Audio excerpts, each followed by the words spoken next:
What's going on, guys? Back in still in Rajasthan. We had it's like a rainy morning. There's a lot of rain here.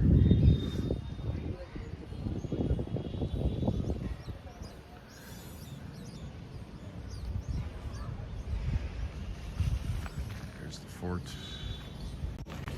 But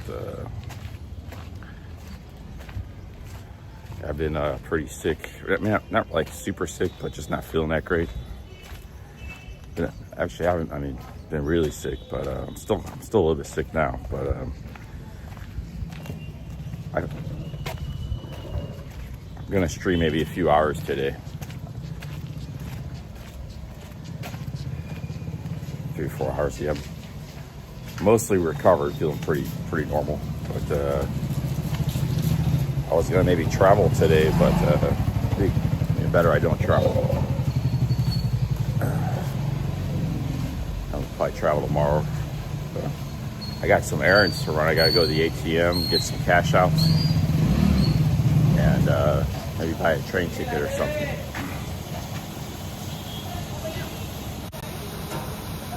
So we gotta go get some.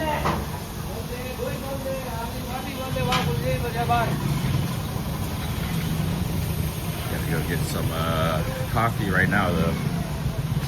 Some breakfast.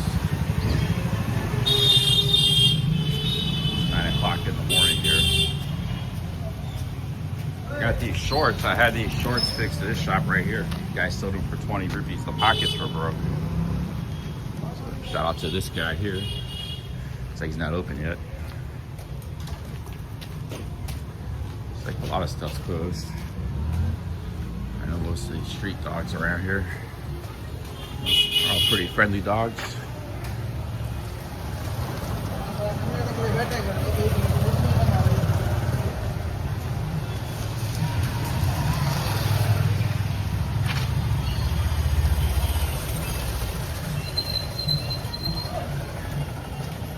The weather is pretty nice right now. Usually when it rains, it gets real humid. It's like 75 degrees right now.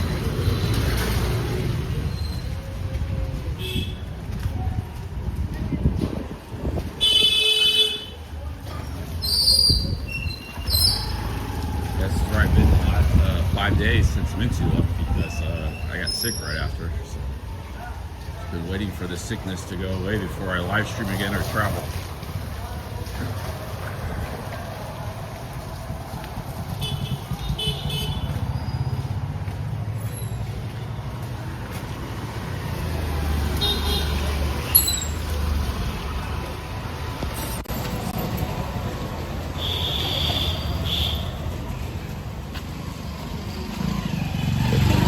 Yeah, I'm mostly feeling better. It's just one of these annoying colds that kind of lingers for days and days. So I just been waiting for it to go away. I still got it today a little bit. I was feeling pretty good yesterday evening. I was drinking a lot of tea. I'm down to like 1 cup of coffee a day, but then I drink a lot of tea. After I had the 2 big things of tea, I felt a lot better yesterday.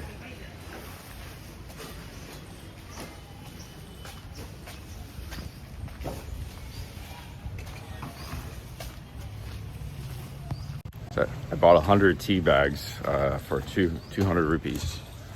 That's like 2 rupees a tea bag, 2 cents. I got sugar. I got a thing of sugar too for 20 rupees. Having a lot of that the last few days. But yeah, the horns. I don't know. A lot of people, I made that short in my hotel room. I got this fan. The fan is very loud. Now you don't have to use the fan. There's an AC in the room. I like the fan though. I guess some people are sensitive to noise, others not as much. I notice a lot of noise you kind of just get used to after a while. I used to live by the subway train in Queens in New York.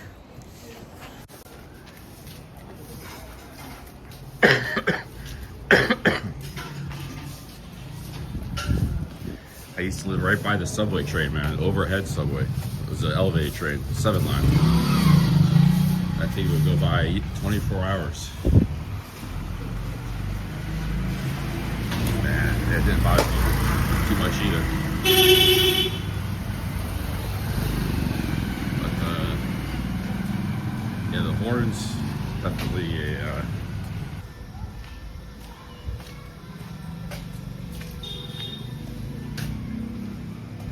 We're gonna go get some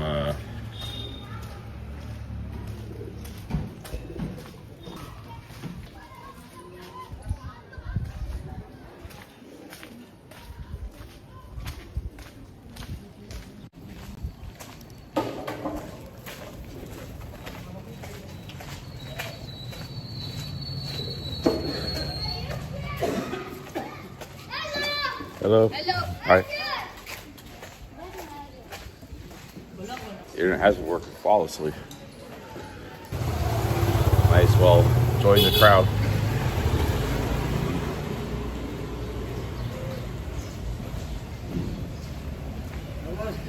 Namaste.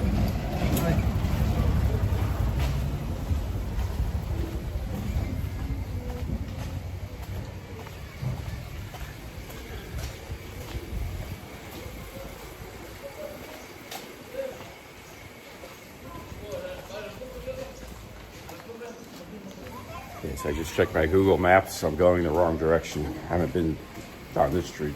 So I'm going the wrong direction. I haven't been down this street. So it's just taking me north. I need to go back down this street.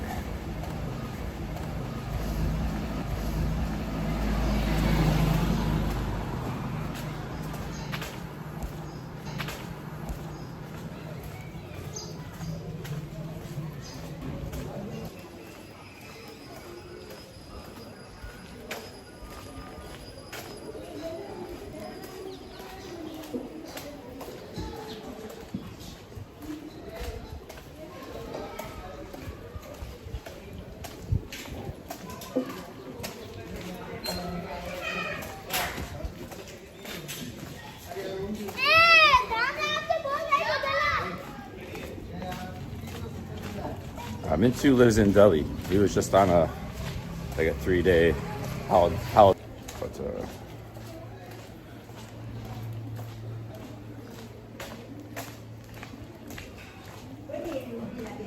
yeah, he has to get back to normal life and work and stuff. For him, YouTube is just a hobby. He likes to travel and do YouTube for fun.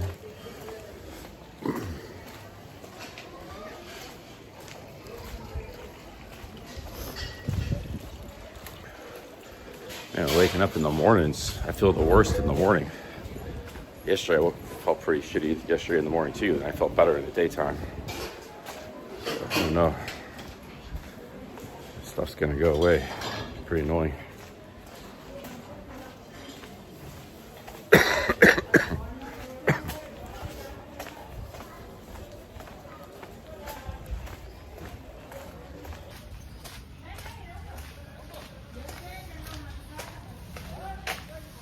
I don't know what's going on with the internet. It was working great the other day. Past this point here, it stopped working, so I gotta get back.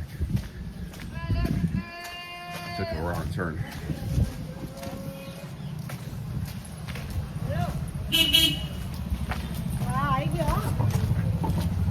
So all this trash here, but they're cleaning. The city, they sweep the trash up. You know, I see them all, and they keep this city pretty clean. But you know, it still keeps accumulating. I don't know where the trash keeps accumulating from. It's like a holy tree or something. I've seen a few holy trees in this city.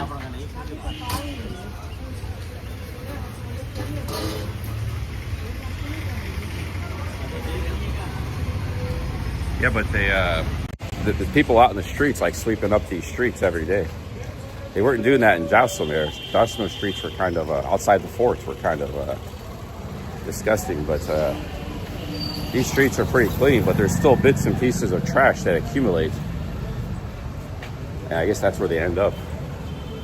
So I don't know where I think people litter a lot they didn't litter, there would be so much trash. People just throw stuff out on the sidewalks. If you look, like, after they get done sweeping every day, all this little trash here is not here. But it keeps coming back somehow. You got little packets of the tobacco. A lot of these are little tobacco packets and stuff. But they keep sweeping it up, you know. Another thing that would help is maybe if they had some rubbish bins. Trash bins. See, they're sweeping them up with all these packs, you know. But there's currently a movement in India to make the cities clean. Like there's a city in central India called Indore. It was once the dirtiest city of India. See, we're sleeping it up there. But it just keeps, the trash just keeps coming. I don't know where it's coming from, man. There's a city called Indore. Indore is a big city in central India. And it was the dirtiest city in India. Now it's the cleanest in all of India. So it's kind of becoming a popular thing to try to clean up the city. Hey, hello, how's it going? They try to clean up the cities, you know. Hey, how's it going? Maybe the social media has something to do with that, because it kind of, you know, sometimes the elites, they live in their own bubble and a gated compound and drive cars, and they don't really see the real world too much or get involved in it. So a lot of problems can just kind of fester. But you got all these vloggers hanging out in like rough parts of the city, and now India feels ashamed about it. So they're cleaning up the cities, you know. It's starting to go on all over India. All right. Hey, Stinky with the 5 Aussies. I'm on strike. No more demos until I'm modded. Okay, I thought you were a mod. I'll mod you back up. Make you a mod right now. Thank you, Stinky. I just made you a moderator. But yeah, there's working on making these cities a little more improving them.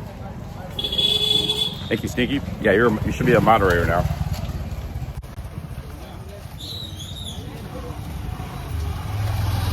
So here's where I've been getting coffee every morning. Very good coffee shop. Some breakfast too. A little bit expensive. I spent $3, $4, $5.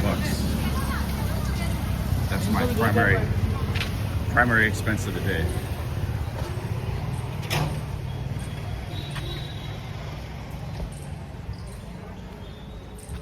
Is actually breakfast, and then I just eat. Oh, you're good. You're good. Okay. I spend a lot on breakfast because coffee's expensive.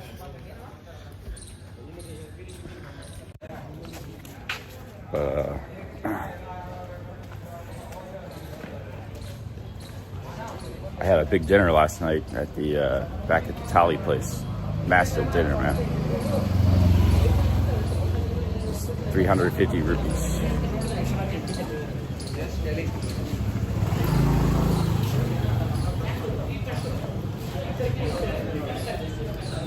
All right, let's go get some breakfast. I don't really got a lot planned today, guys. Are they open?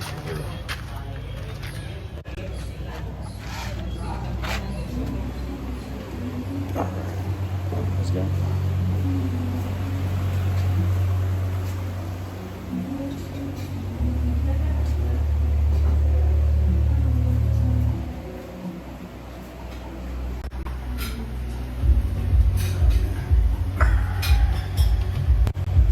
I don't have a lot planned today. I'm just going to do a little stream and then go run a few errands, and that's about it.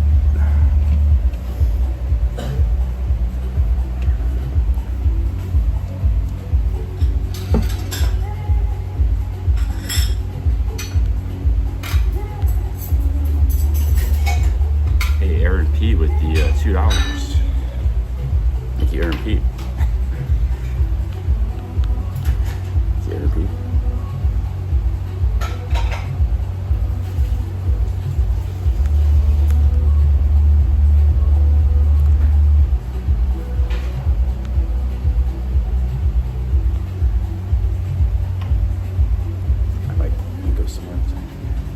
come back later. I'll be back later. I might come back later.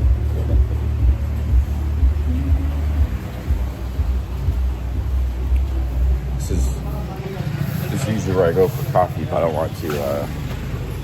It's kind of a tough place to stream because the music and stuff. I have to talk over the music.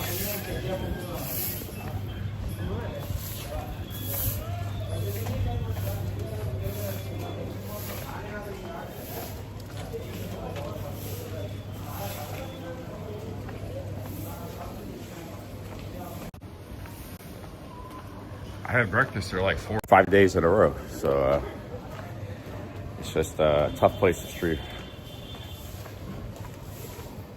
There's plenty of, they got great coffee there. It's like a great place to go for coffee. I'm not streaming, but for streaming, it's not the best place. Because it has like a peaceful vibe with the music, and here you got some streamers shouting in the camera.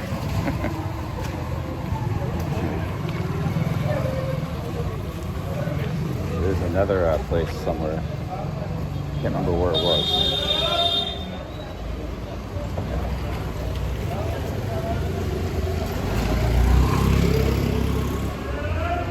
Hey, what's up, OG? Yeah, I don't have much of a stream going today, guys. We got a lot of people tuning in, and it's like not a great stream because internet's not working good. I'm kind of sick. I just wanted to do a little streaming because I haven't done much the last 5-6 days. Hey, Trey SB, so. Hey, Trey SB, thank you. Thank you, Trey. Thank you, Trey. I know you guys are probably happy to see me and everything. I've been streaming the last 5 days, but this isn't going to be probably that great of a stream.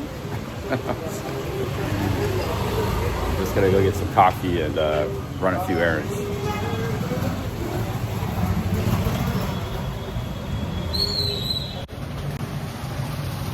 Thank you, Trey. Thank you, guys.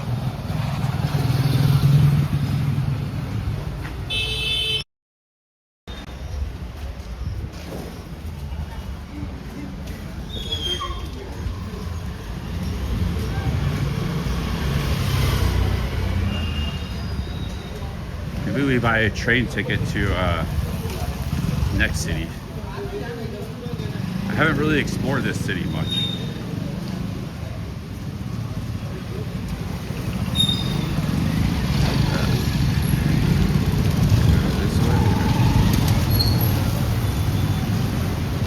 Explored this city too much, so I would like to maybe spend some time exploring it. You could stream that,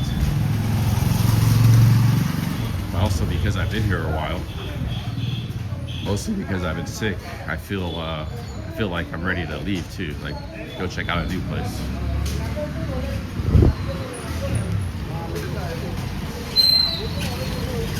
I think this is a pretty interesting city.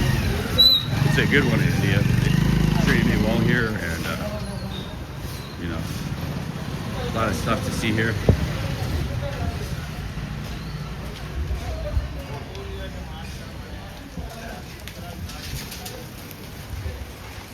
It's a lot more. Jaisalmer was pretty cool, but a lot more to this place than Jaisalmer. It's starting to rain pretty good. You can get in this coffee shop here.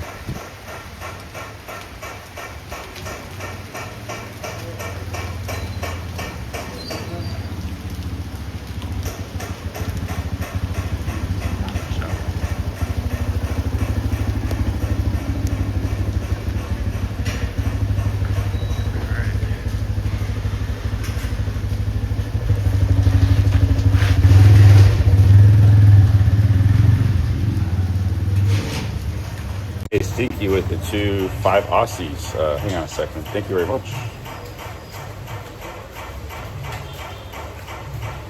You want to pay me $200 to unmod a couple people.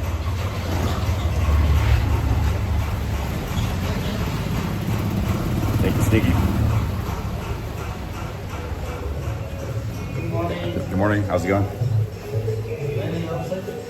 Yeah. Oh yeah. Okay. Stinky, I know what you're trying to do, man. You're trying to make it like I'm disloyal to my mods. But they would say that they want me to take your money. So.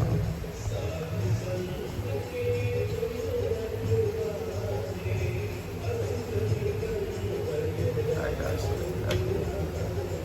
I get a cappuccino and I'll have a brownie too. Brownie and one water or sparkling water. Sparkling water, one brownie, everything. Yes. It's kind of quiet here right now. It's raining. It's early in the morning. Nice coffee shop here too.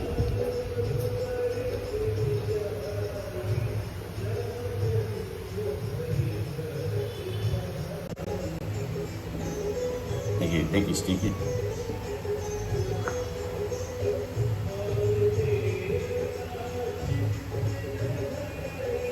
There's something wrong with my phone stand. It's like jiggling around like there's something what's going on. Let's see if I can fix it.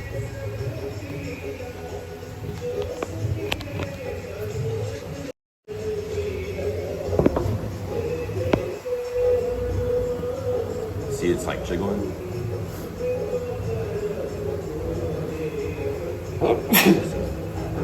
Just started doing that like a week ago.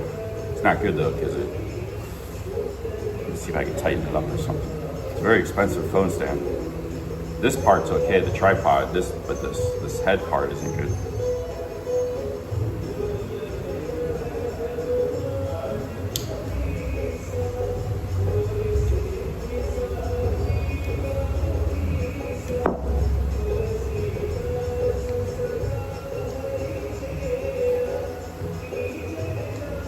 I think it's fine now. I think I just accidentally fixed it. Wait.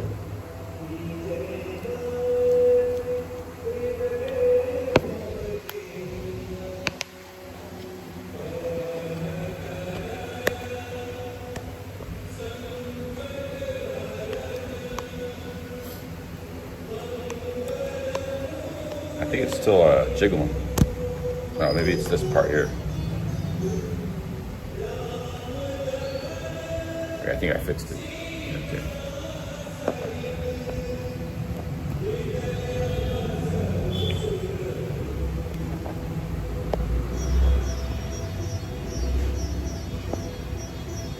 Hey, OG with the $2. Thank you. It says allowance. Thank you. Thank you, OG.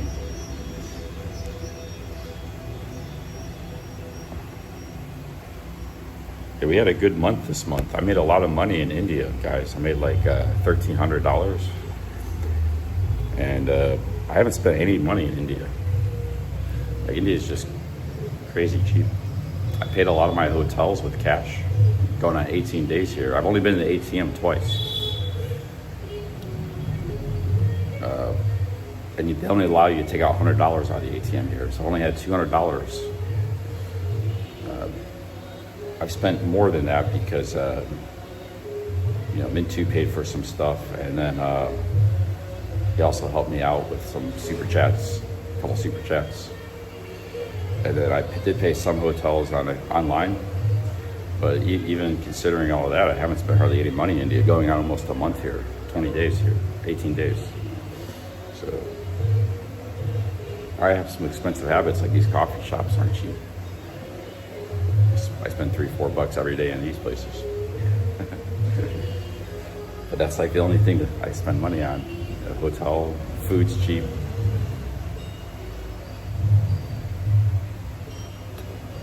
Delhi was getting a little bit expensive. Some of my Delhi streams where I was doing stuff all day, taxis, going around 10 hours a day streaming.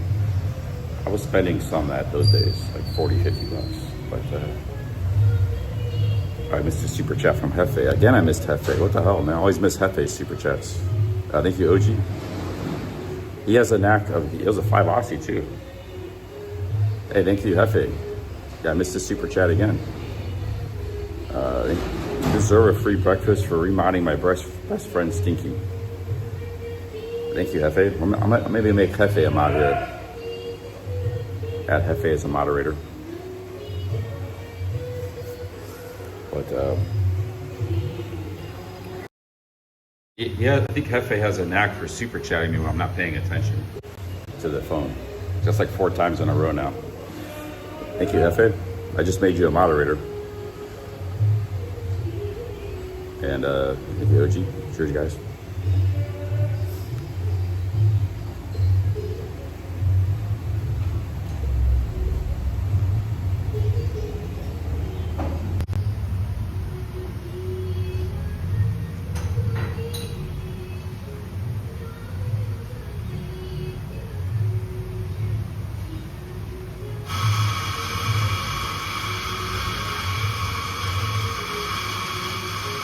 Here's a tourist office right here. Maybe buy a train ticket.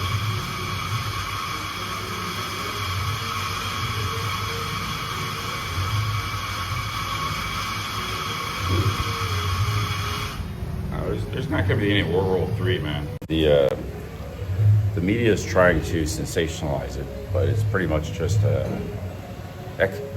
Iran's defeated. You know, they're just shoring things up.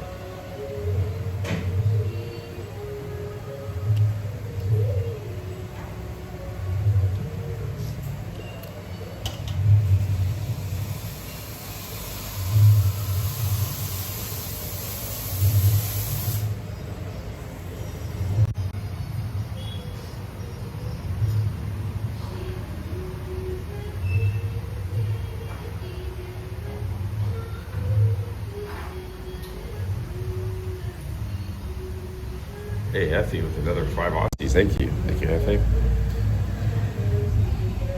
Happiest day of my life. Stinky and I modded on the same stream. Thank you, host. Got big ups, Effie. Cheers, man.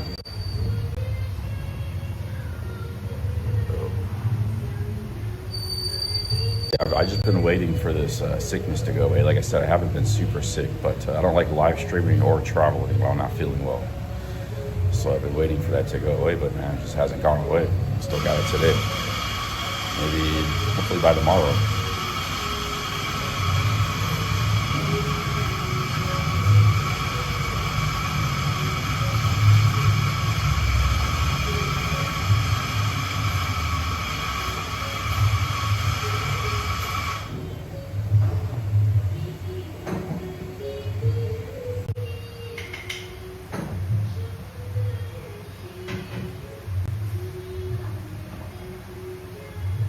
Yeah, man, I don't think the Philippines is a good place to be for a lot of people because well,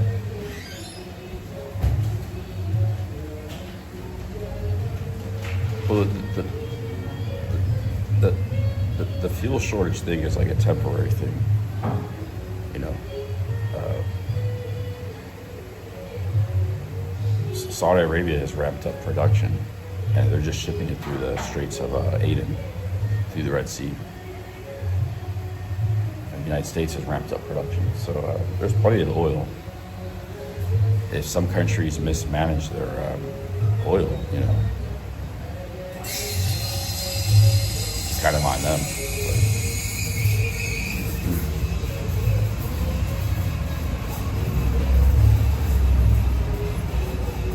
Hey, what's up, bird dog? But yeah, the Philippines, there's a lot of hostility towards the United States right now. There's one camp that like supports the United States as allies. There's another camp that really kind of dislikes the United States. So they're going to have to, you know, that country could actually be a little bit sketchy for American expats.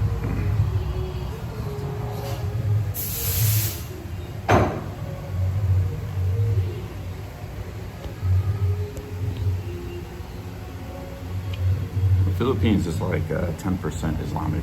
It's in the southwest. But I was reading about some of the history of Marcos, Ferdinand Marcos. He was a dictator. terrible dictator in the 60s and 70s, 80s. His son's in president now of the country again. But he did a lot of massacres. You know, he would just bomb Muslims in like a village and kill 3,000 people and stuff. He's a pretty bad dude. He was very corrupt. He ran the country into the ground. So a lot of the Philippines' problems has come from Ferdinand Marcos. You know. So that was a pretty, actually a pretty nice country after World War II.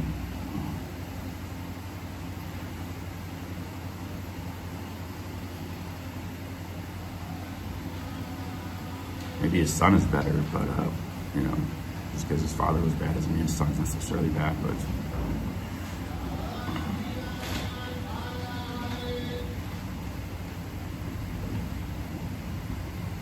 get some sugar here.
I won't be stuck anywhere, man.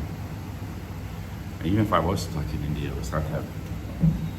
It's like the best place for me to be right now. As long as I can get around India,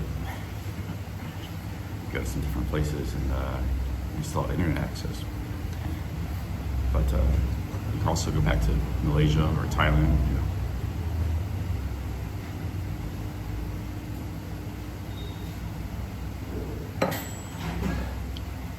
Oh, Bird Dog said check PayPal. All right, thank you, Bird Dog.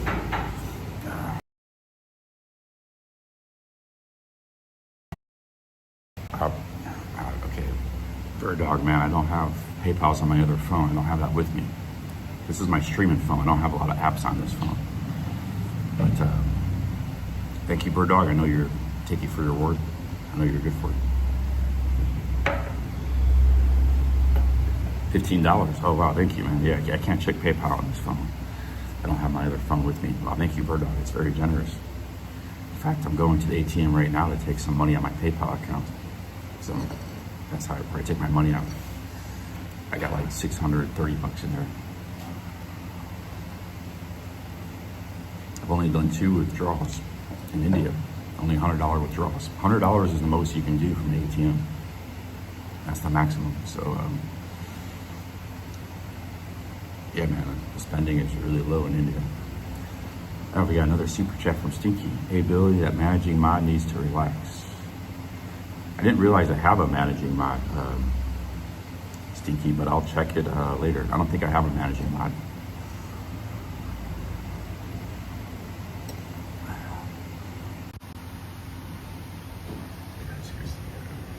Here's the breakfast. Got some brownie and coffee. Thank you, Sneaky. And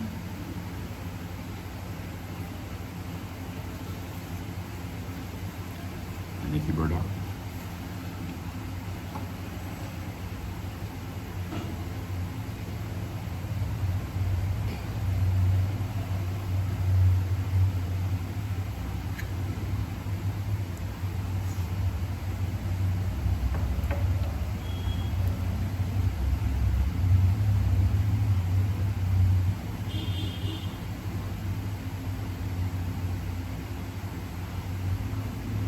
For all of those, hey, London Manny, another 10 British pounds. He said, ban Stinky for life.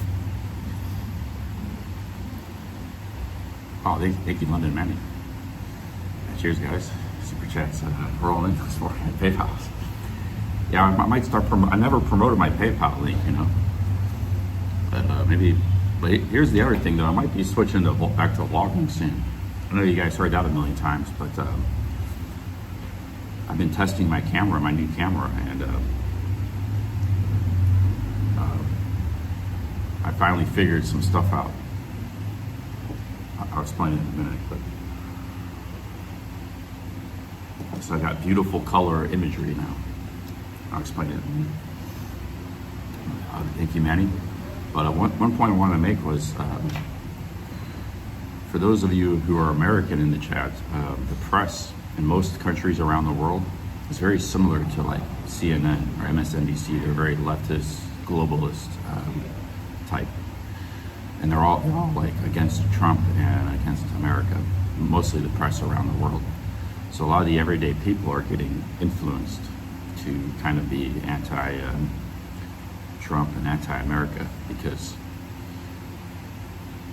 those media companies are run by elites who all have the same agenda. These are the people pushing the COVID stuff, the same people all around the world. So Trump's, they're the one country that's going against that. They're going against the globalist agenda. And that's, you know, I'm actually for free trade and even open immigration, but some of these people are diabolical. So I'm glad Trump is pushing back against that. You know.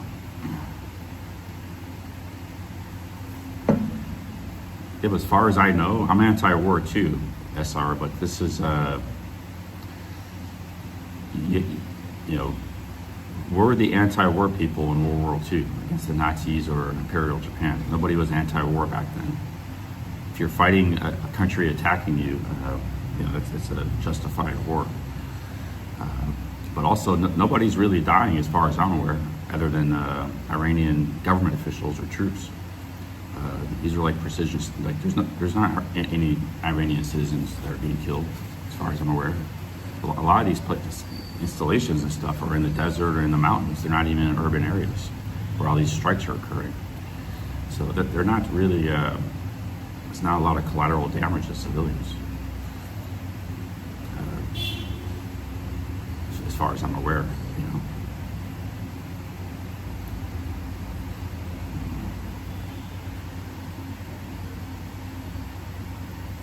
So if people want to kill you and attack you, and you go in and you go back at those people, and they've been they're terrorists, they're bombing, they're killing you, SR, and then you strike back against those people. That's not, you know, the Iranian regime is basically terrorists, and they've been supporting terrorists. So they're going after those people, that regime. You know, that's their only thing they're trying to do. They're not against the Iranian people.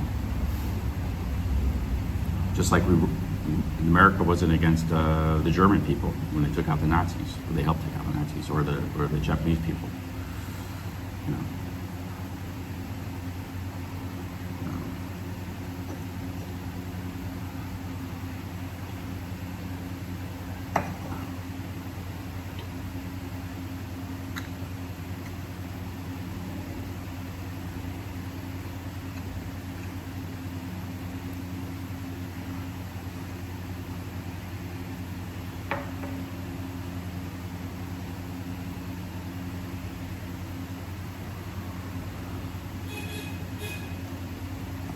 Anyways, guys, I don't want to pick up Michael Jennings. I don't want to get into a big debates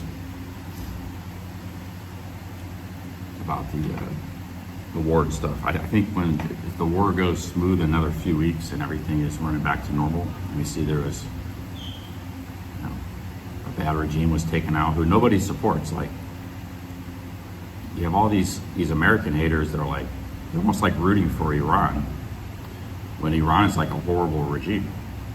Like, you know, it's just because they want America to fall on its face, and they hate America so much, and they hate Trump so much.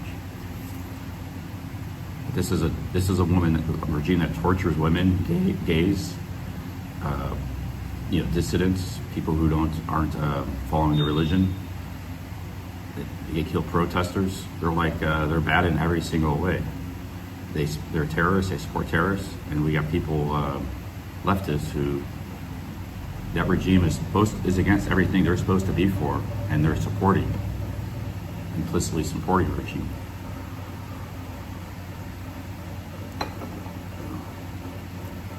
Yeah, they just massacred thousands and thousands of people right before this war because they were protesting hard.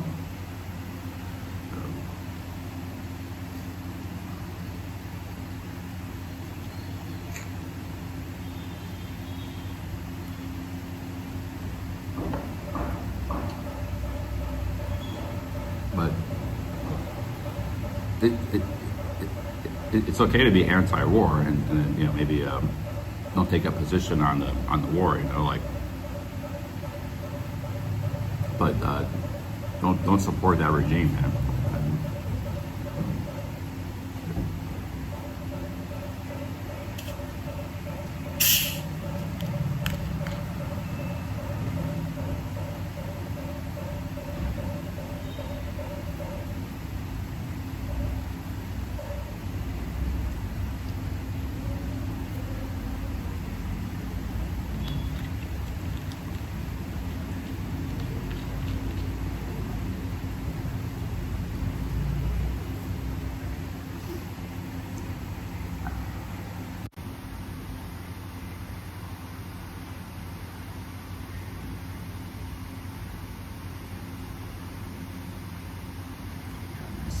Nice soda here.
Travel office across the street. Maybe I should get a train ticket tomorrow.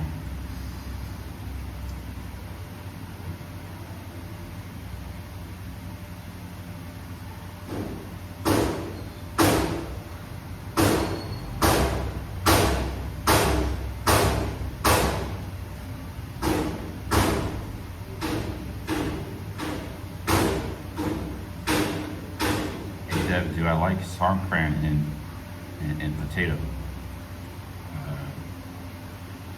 I'm not a big fan of songkran. I had a good time one time, 20 years ago, but I'm not a huge fan of it. It's good one time.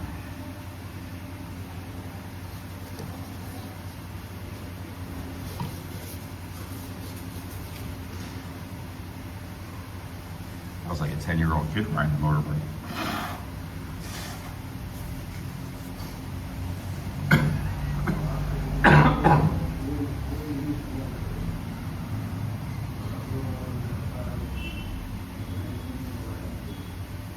Alright guys, I want to talk to you about my camera.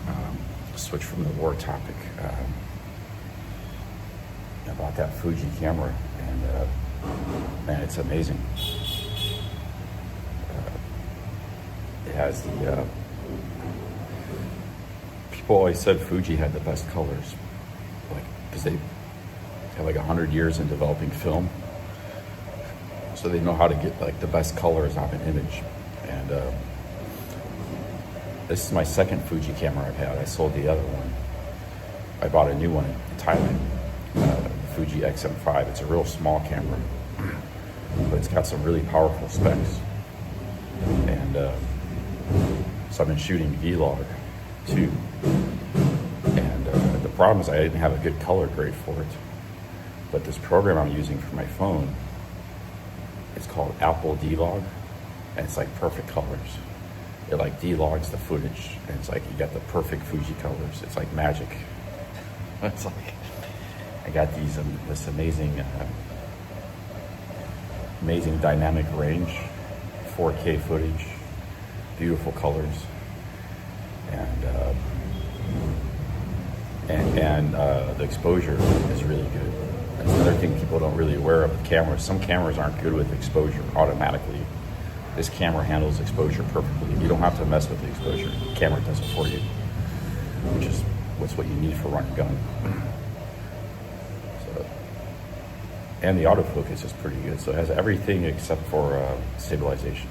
It doesn't really have stabilization, but it's kind of an annoyance, but you can deal with that.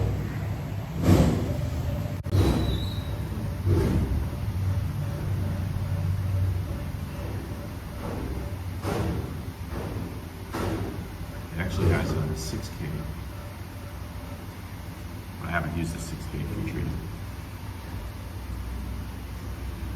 But yeah, well, since I'm doing good with the super chats and stuff, and my expenses are very cheap here in India, I want to start doing some videos before I leave. Try to hit that India algorithm. India has built the travel logging career of a lot of people. I was just emailing Chrissy Boy yesterday about this. I remember Bald and Bankrupt when he had 1,000 subscribers, and he already had like 50 vlogs on his channel, 30 to 50. I don't remember. He was in Chechnya and all these places. I saw his channel when he was really small. I was like, man, this guy's a really talented vlogger. He only has like 900 subscribers. I was sitting with 200,000 subscribers at that time. I thought I was top dog. I was like, man, this guy's really struggling, tough. YouTube's really hard, because he was. Then like a few months later, he went to India with Harold Balder, and bam, next thing you know, he's got 1 million subs. And then the same thing happened with Small Brain American. He was kind of struggling for a few years. He was in Colombia making videos, and he was a small channel, maybe 10,000 subs, 5,000 subs. And then he had a vlog in India that went viral called India Sucks, which was a very negative vlog, but to this day it's got 9 million views. Now he has 1 million subs, so and every video he puts up, he gets 300,000 views. So India has made it, and also revitalized Balder's career too. India has made a lot of travel bloggers. But I was telling Chrissy Boy, all it takes is one video that kind of goes viral, and then you can capitalize on that. You just got to keep making quality content after that, and you'll be a big blogger if you get that one viral video. He hasn't had that viral video yet, so he's kind of struggling. He's only making $300, $400, $500 a month. So he's thinking about streaming and turning into a live streamer, So I sent him a nice long email about all that stuff, and he would actually be, I think he'd be a very good streamer, like one of the best Thailand streamers we've had. So I told him I'd help him out if he wants to stream. But I also told him, you could be one vlog away from being the next million subscriber vlogger. But if you start streaming, you're not going to get that opportunity. So it's a catch-22. Like, yeah, you can make more money streaming, and he's probably going to be a very good streamer. However, if he stops vlogging for streaming, he's going to maybe miss his opportunity. It's also very frustrating. He's been vlogging for 2.5 years, and he hasn't had that viral video yet. So at some point too, you got to decide, maybe I need to make money,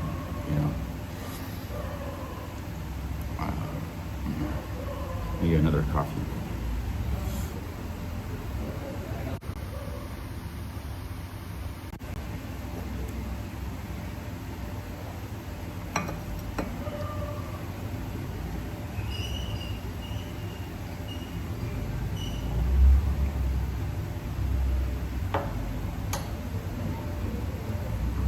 he's in Thailand. I told him I would lend him my phone.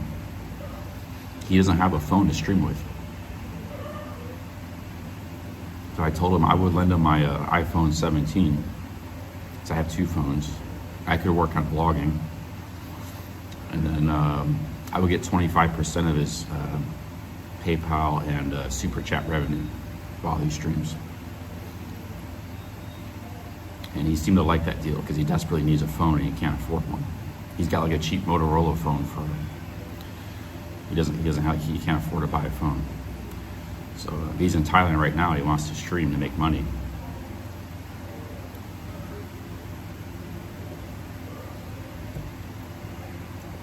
Actually, I could lend him my iPhone 13 mini and keep the 17, but I need that mini. It's got too many apps. It's got all my apps on it. So.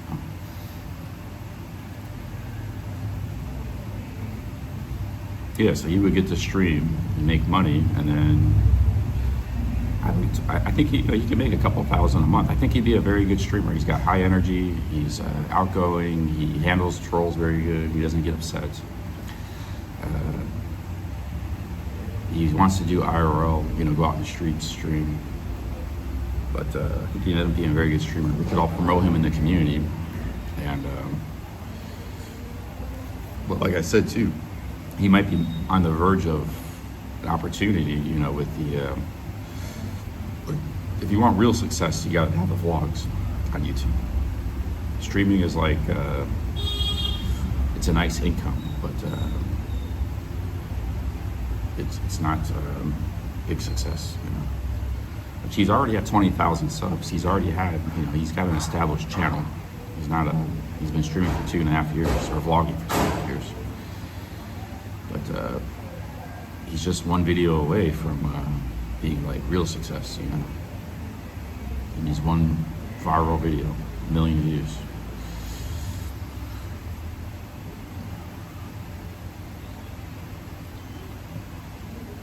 But the problem I think with him and other talented vloggers is it's just not a good time to be doing the kind of content they're doing. There's too many people doing it. It's kind of saturated.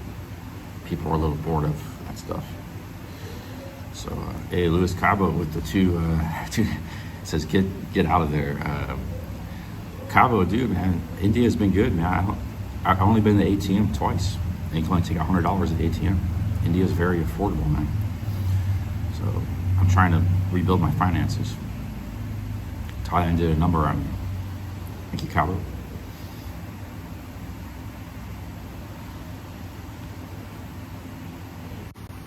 Nobody knows Cabo.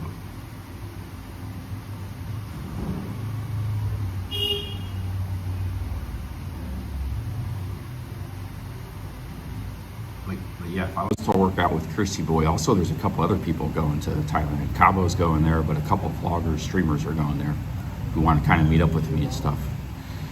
So if I did go anywhere, I'd probably go back to Thailand. I told Kirsty Boy maybe next month I could go back to Thailand or something, April or something. But I don't really want to be there for Songkran, man. That's like right in the middle of the month. If anything, I'll wait till after Songkran if I do go back there. But India's good, man. India's been treating me good. People are very friendly. It's very affordable. The hotels are nice. Here's the thing about India, you'll see the hotels. I need to do some hotel reviews because a lot of these hotels are very beautiful and they're cheap.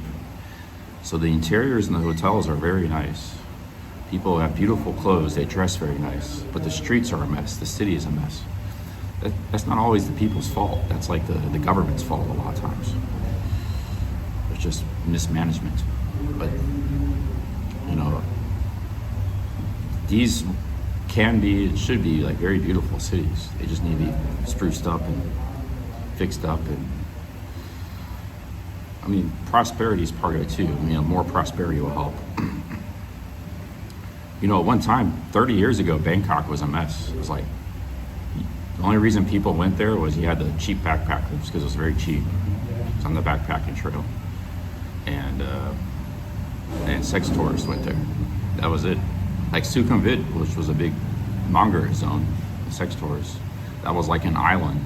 And otherwise it was just like shacks and dilapidated apartment buildings. There wasn't that many condos and stuff 30 years ago in the 90s, you know.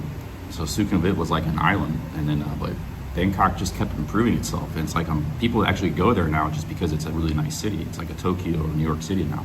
It wasn't like that 30 years ago. I think India could do the same thing. You know, Delhi can be an awesome city. Mumbai. You know, they're going from a third world city to a modern city. They're building mass transit lines. Delhi has a huge mass transit system now they didn't have 10 years ago. So they're going in the same direction Bangkok went, and it's gone. You know, another 10 or 20 years, I think these cities are going to be very nice, but they're still a little bit rough around the edges.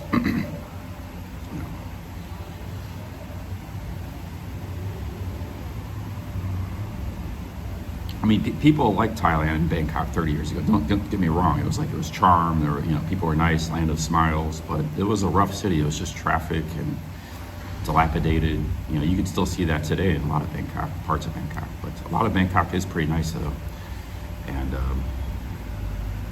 because it improved itself over the years. But yeah, it wasn't like that 30 years ago. It was Wild West, chaotic city.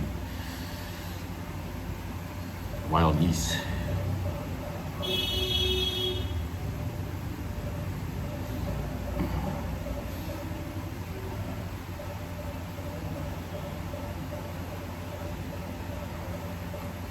My first visit to Bangkok was 2005, so I kind of, even at that time, the city had already improved quite a bit, but it was already, improving a lot. But I can still see that. Yeah, it's like, there's Khalsan Road, there's Sukhumvit, there's,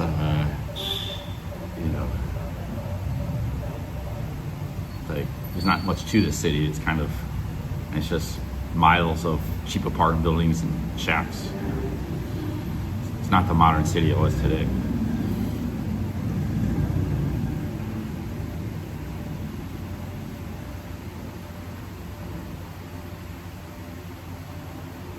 Oh yeah, I saw elephants on Sukhumvit in 2005. Yeah, there were dudes walking down with elephants in both Pattaya and Soi Buakhao and on Sukhumvit itself. They used to walk around with elephants because they try to get tips from tourists and stuff. Like they try to get 50 baht to feed the elephant. So I saw that too. Yeah, they had that 20 years ago too.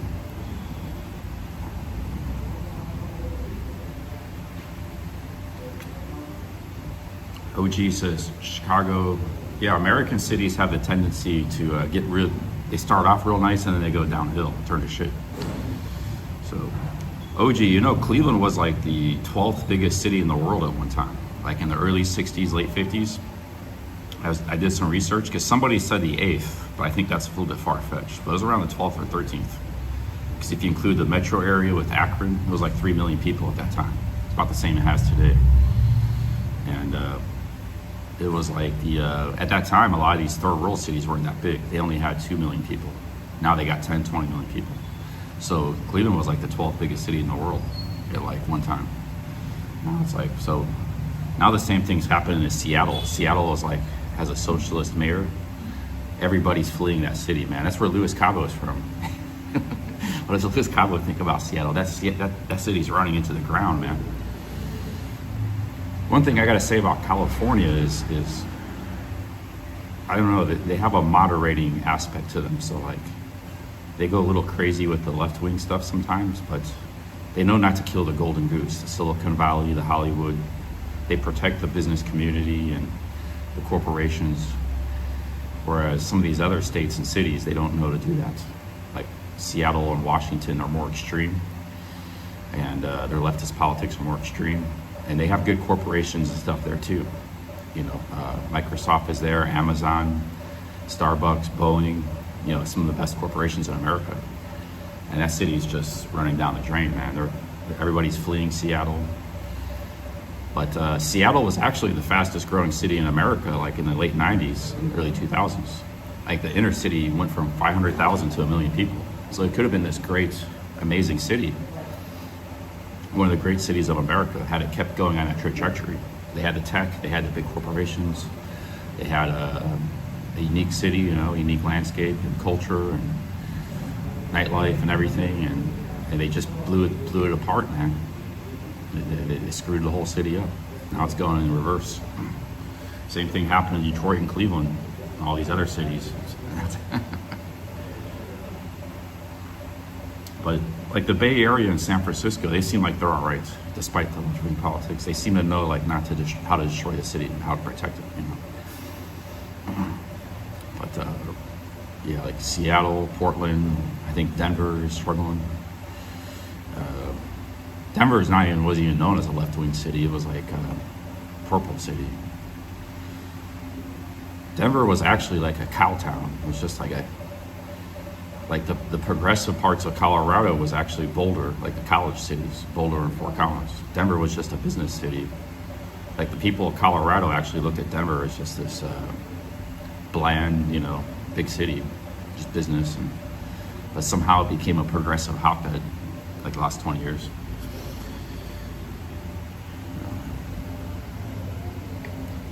Now it's very far left too, like very far left politics in Denver. Minneapolis has been far left for a long time. That's another one, Minneapolis.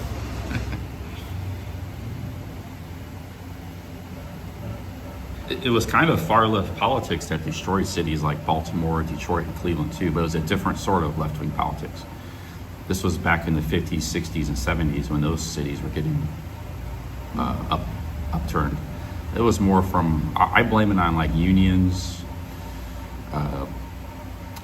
You know, the mafia was big in those cities, but the mafia was kind of a good thing and a bad thing. So I don't want to like blame it on them too much, but it was mostly government and unions. Mostly government policies, but left-wing policies. The unions were very left-wing. They drove a lot of business out.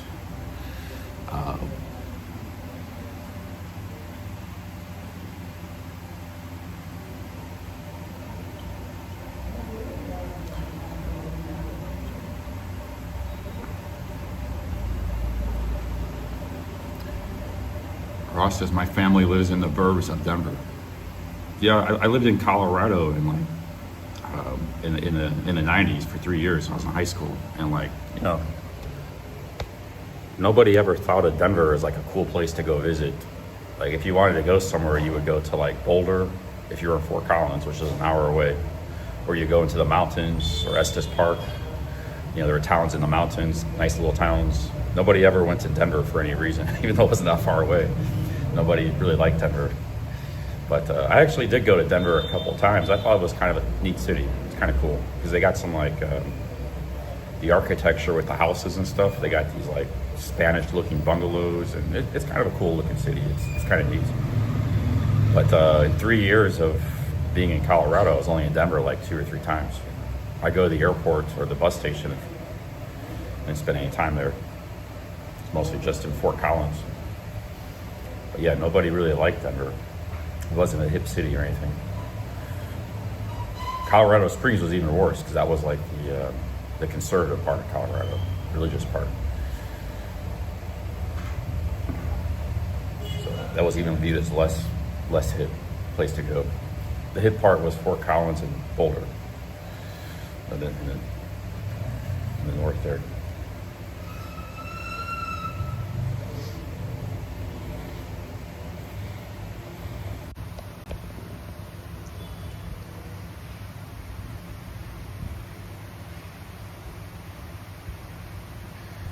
Tim says unions put manufacturing out of business. Well, yeah, see, the mafia was in bed with a lot of these unions, or even controlled by the unions in America. See, those cities were super industrial, like the most industrial and prosperous cities in the world. But unions and mafia kind of, and government was like a deadly triangle. Kind of took control, and these businesses just didn't want to deal with these 3 factors anymore. The government was too heavy-handed. There were mafias to deal with and unions, and sometimes all 3 of those were connected. So the mafia did some good things. They kept like the cities crime-free, you know, because they had a monopoly on crime.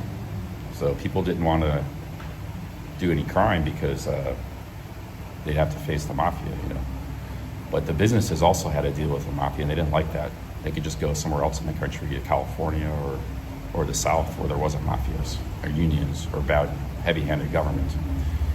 So that did drive a lot of business, but the government policy was also very in favor of really against those Rust Belt cities, and, you know, in the big cities of America at that time. So I didn't know the same thing happened in Australia.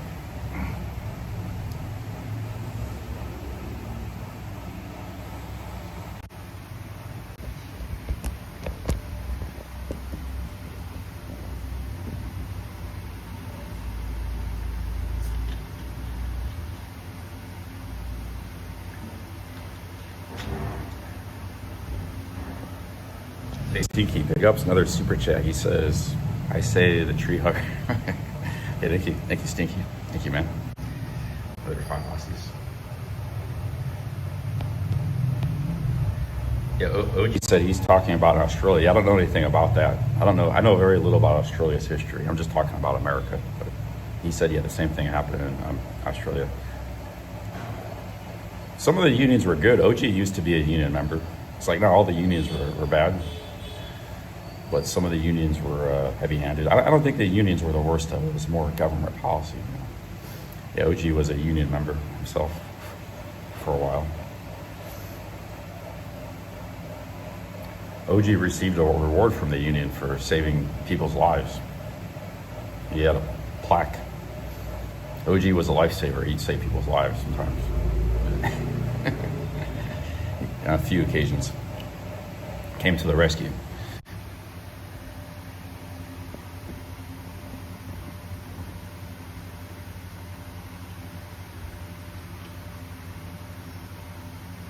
International Electricers Union. I don't know what the B stands for.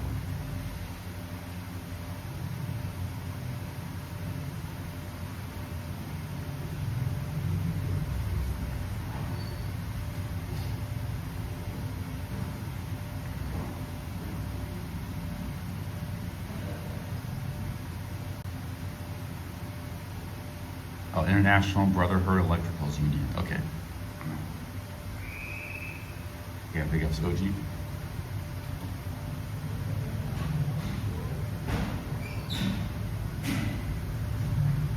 Yeah, I don't want to talk too bad about the unions, you know, because OG was a big union member, but it was just something business had to deal with that the South and the West they didn't have much of. So it's mostly in the already, you know, industrial part of the United States. But there was like hundreds of different unions. So now all of them, you know, some were good, some were bad. Some of them were quite bad though. But some of maybe the auto workers union or the steel union, you know, OG's union was probably all right. It's probably a good one.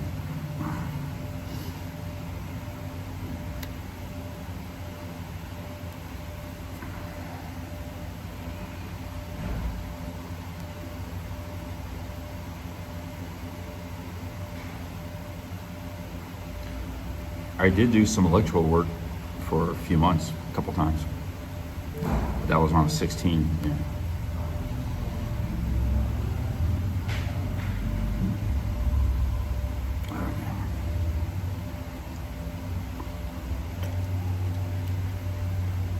Excuse me, sir. Can I get one more Americano? A black, just black. Okay. No sugar, no. Okay, thank you.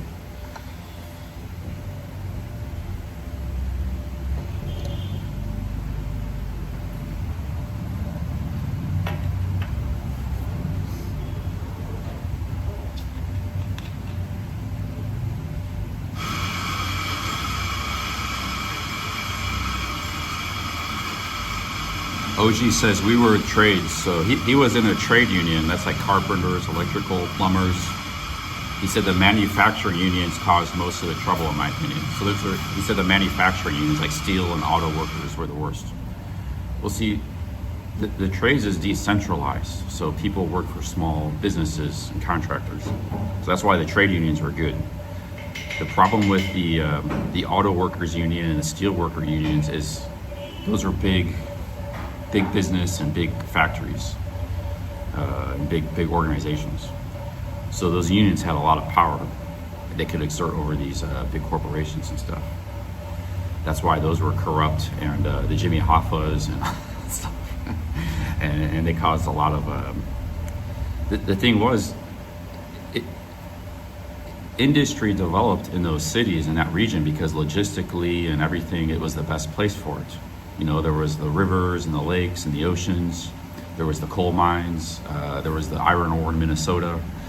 So logistically, it had the fresh water from the Great Lakes. It was the best place, and logistically, it was in the middle of the country.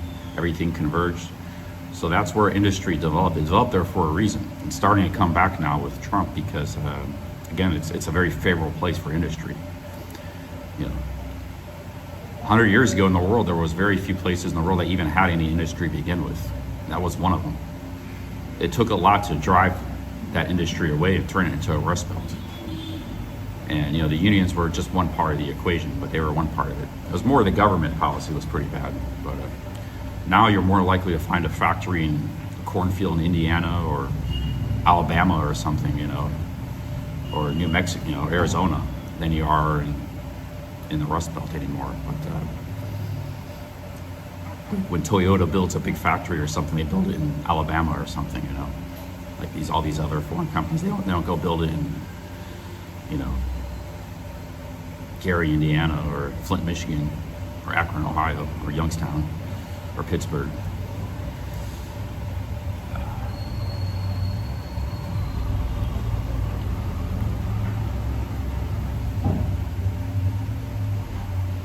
But you know, with the advancement of telecommunications and infrastructure and stuff, the advantage that region had, the advantage that region had is not as great. So like, you can run a business, a factory in Alabama, and they have some advantages down there too. You know, some of those states, like there's a lot of the oil all comes from Louisiana and Texas. Like that Gulf has like the greatest oil refining capacity in the world. It's like all this Venezuelan oil is just all going to go straight to the Gulf and get processed and refined. You know, so there's been a lot of infrastructure that's been developed down in that part of the United States too, since the World War II. Same thing with the West Coast. So you can pretty much build a business anywhere in America nowadays, or a factory. You know. Anywhere that's populated. You can't build it like in South Dakota. But,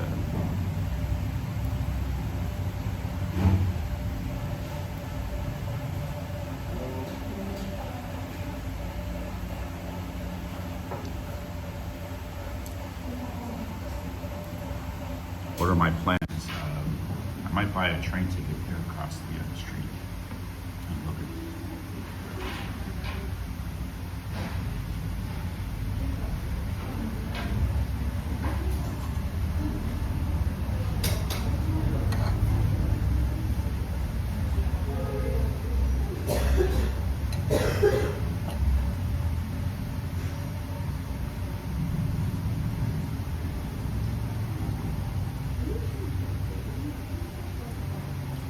yeah, man, if America get its regulation and expenses under control, bring the inflation down, you know, bring the cost of living down, the housing, or it's cheaper for workers to live and work, I think there could be a real golden age of America. I mean, like, they're already like the richest country, but I mean, like, they could do like, the prosperity would be just incredible. And it would also, the whole world would be doing very well. You know?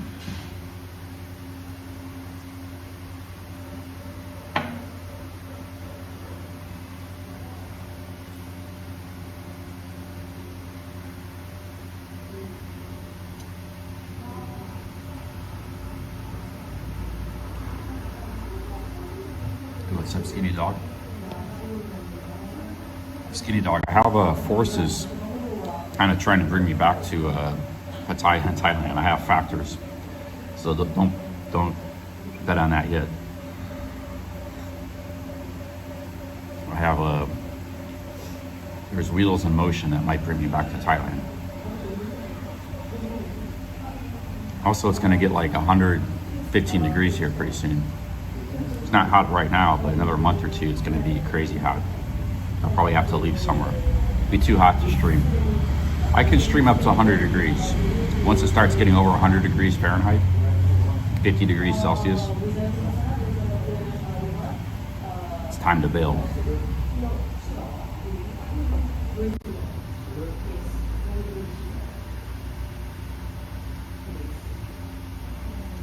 Yeah, I have things happening that might bring me back to Thailand. And from Thailand, I go back to America too. Because I could go to fly to Taiwan or Korea.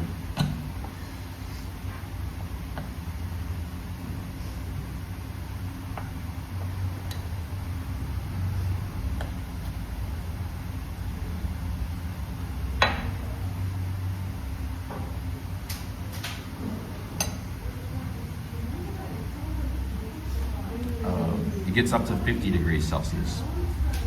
50 across, 45, 50 in June.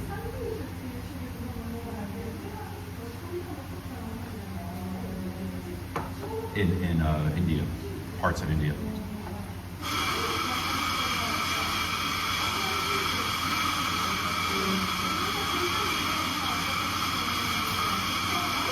Alright guys, when I finish this coffee, I'm gonna go outside and walk around. It's not raining anymore. I'm gonna go to this train station and try to get a train ticket.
Guys, I'm gonna finish this coffee. About 10-15 minutes, we're gonna go hit the streets. I gotta do some errands. I'll bring you along with me.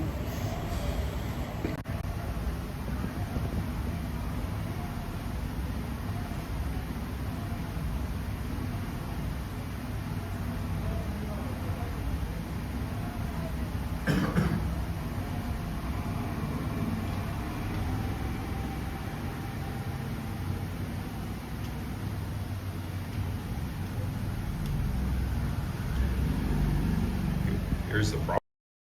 I might not be able to go back into the country. There's a lot of people getting rejected. And I spent 4 months there recently. But there's a couple things working in my favor.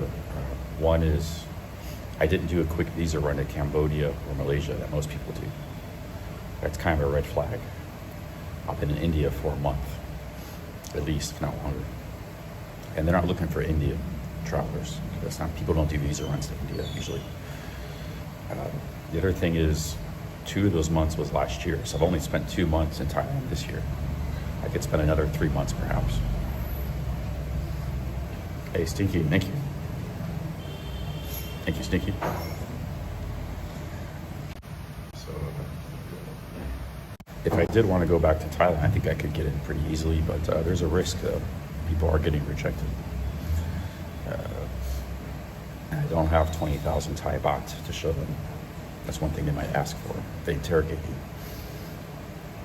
Thank you, Stinky.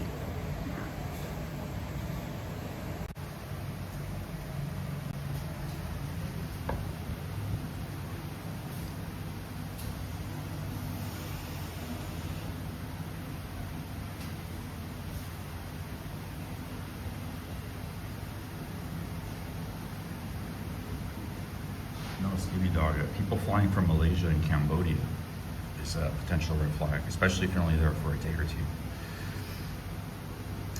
Malaysia and Cambodia, definitely Cambodia is number one, but Malaysia too. I know people who were in Malaysia that tried to go to Thailand and they got rejected.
This situation, Thailand should be happy anybody's coming to the country because they're not going to have any tourists if this international situation goes through the next few months.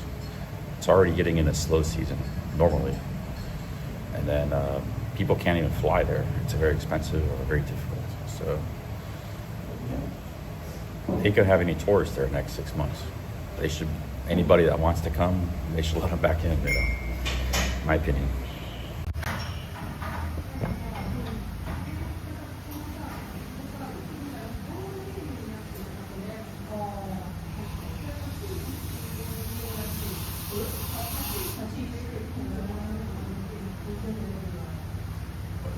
I'll tell you guys, I'm doing better in India. I make more money with the live streams. People say the content is better. And I don't spend much money here. So, you know, I do a lot better in India than I do in Thailand. But there are some factors that could potentially bring me back to Thailand in the next couple months. For one, it's a jumping off point to get back to America, which I do need to go back to America eventually at some point soon, next 3 or 4 months. I'd like to go back there before my sister's birthday, which is in June.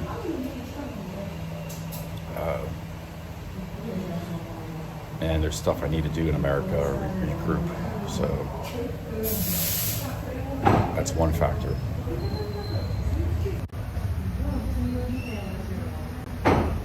Actually, you know, if I got interrogated by the immigration, I would just tell them I'm a YouTuber. I did that before and it worked. Because a lot of these people that get interrogated, they're evasive and they don't tell them anything. So they ask you, what are you doing here? Do you have why do you spend so much time in Thailand? Do you have a girlfriend or something? So I will just tell them what I'm doing. Yeah, I do a lot of YouTube, social media stuff. And, oh, okay, that's why you're here. And then stamp your passport. That happened to me in 2019. They took me over, they interrogated me because I did 3 visa runs that year. And they said, what do you do for a living? How much money do you make? I said, I'm a YouTuber. I make $4,000 a month. So, okay. You know, they stamp your passport. Let me back in the country. But everybody else, they're evasive. They're spending all this time, 6 months, and then they get asked, what are they doing in Thailand? And they don't tell them because they're scared to say whatever they're doing. Even though they're not doing anything wrong, they think they have to be evasive or untruthful to the immigration, which just gets them in trouble. You know, like did Gone Adrift, did he tell the immigration that he's a YouTuber, a content creator? That's what he should have said. He probably didn't say that though. He said, I'm studying Thai or so, you know, honesty is the best policy, I think. But some people aren't really doing anything. They don't really have anything to tell the immigration. They're just spending a whole bunch of time there, chilling, having a good time. So I would say if you're in that situation, like, because not obviously not everybody's a YouTuber. I would just say like, you know, I really happy. Just say you're really happy in Thailand. I really love it here. I don't want to go because that's true for one. You know, that's why you're spending so much time. You really enjoy it, but also the immigration officer sees, well, maybe you really like, you really love Thailand and you want to be here. They might respect that. So they may or may not. It's like 50-50. You know. I don't know if that's going to help you or probably won't hurt you, but it may or may not help you. But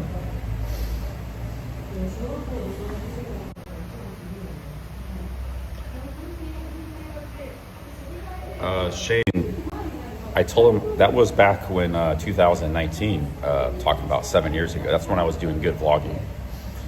There were months where I made $4,000 just from vlogging. This was before I started doing streaming. It was like July 2019 I got interrogated on a visa run from Malaysia. So this is before I started streaming. This is 7 years ago. Before my old channel got demonetized, I was making $4,000 in a month. Some months, you know. Just passive income from all my videos. I got tons of views every day, every month. For my channel, and I got deleted and demonetized.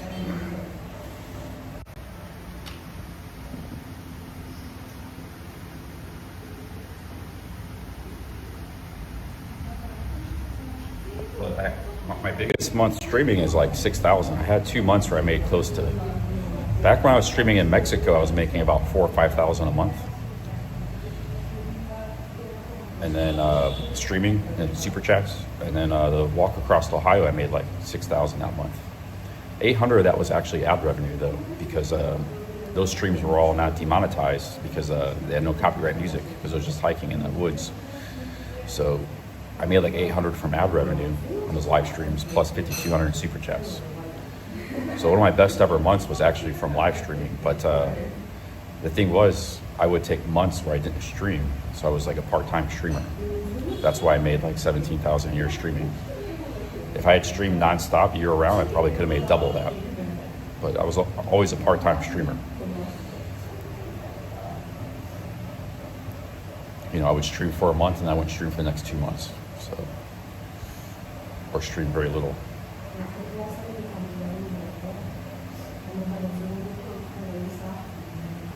So my income streaming was pretty good considering I was like part-time streaming, you know. But Thailand, you know, I'll do full-time streams. Like I only made $1,000 in February. I was in Thailand. The 6-pack challenge failed, and I didn't stream a ton like I usually do, but I still stream quite a bit. So Thailand is like you make the least amount of money, anything you do, and you have kind of high expenses traveling, unless you're living in a cheap apartment, which I wasn't doing at that time. So Thailand wasn't really working out for me too good streaming.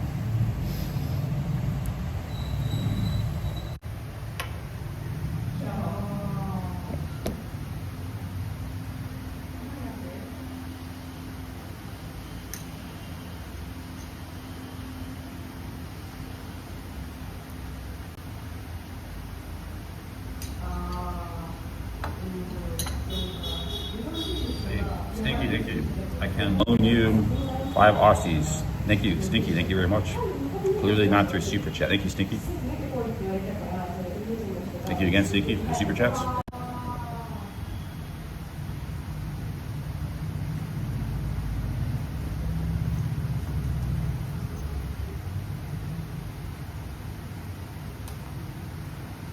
Yeah, what was amazing, my biggest month ever was the Ohio walk, but I think I was streaming like 12 hours a day. Some days I even streamed for 14 hours straight. But I didn't really get any big super chats. Like I had 2 $100 super chats. The rest was all like $5 super chats. So I had Rupert sent me 100 British pounds on day 7. I remember that because I was laying in the field. I was at my lowest points. I was like, my feet were all blistered up. I had no hotel. I was laying in the field. The sun was shining on me. I was defeated. And Rupert sent a very timely 100-pound super chat. And then I met Greg Brown. He helped me out. And then I got 100 Then I got $100 from GoGo. That was it. It was like 2 big super chats. The rest was all, had my biggest month ever, and it was all small super chats. Just $10, $20, $5, $2. So we had like good chat numbers too, 300-400 in the chat the entire trip, man. I mean, so we might do more stuff like that in the future. I did pretty good in England too when I was hiking around. Like people really like the hiking and adventure streams. I'm gonna have to go back to America to get that stuff going again. I don't have any of my equipment with me. Yeah, a lot of people said that, OG. And I did very good financially with those streams too. It was a lot of fun being out in the country and walking around.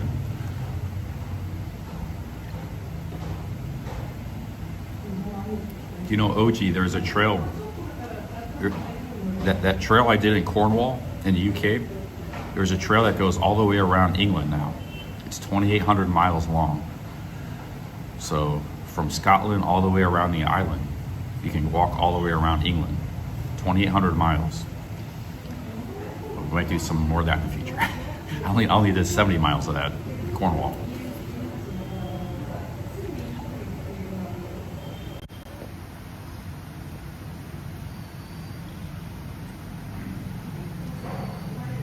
Yeah, they just, I saw it on the BBC News, so I knew the area around Cornwall and the southwest coast had that trail, but I didn't know it keeps going. So the BBC News, I saw a YouTube video from them like a week ago, said they got the whole trail completed all the way around England.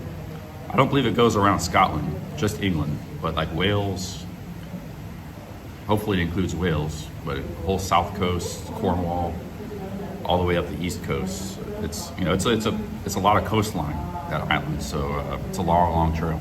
That's longer than the Appalachian Trail.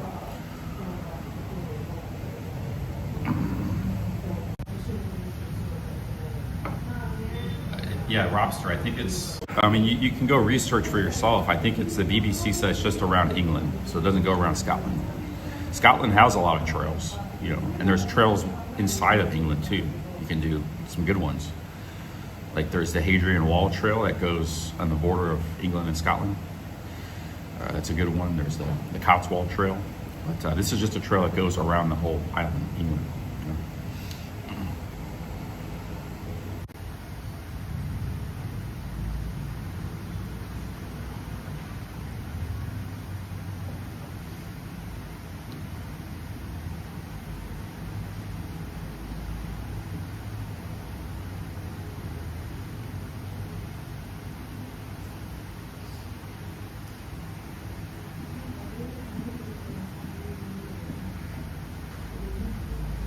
Yeah, well, what I like about the English trails as opposed to like the Appalachian Trail is it goes through a lot of villages and small towns, which is very good. I like that.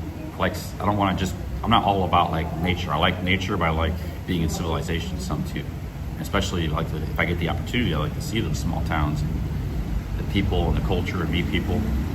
England has that very good. The Ohio Walk was good for that too. It was going through small towns.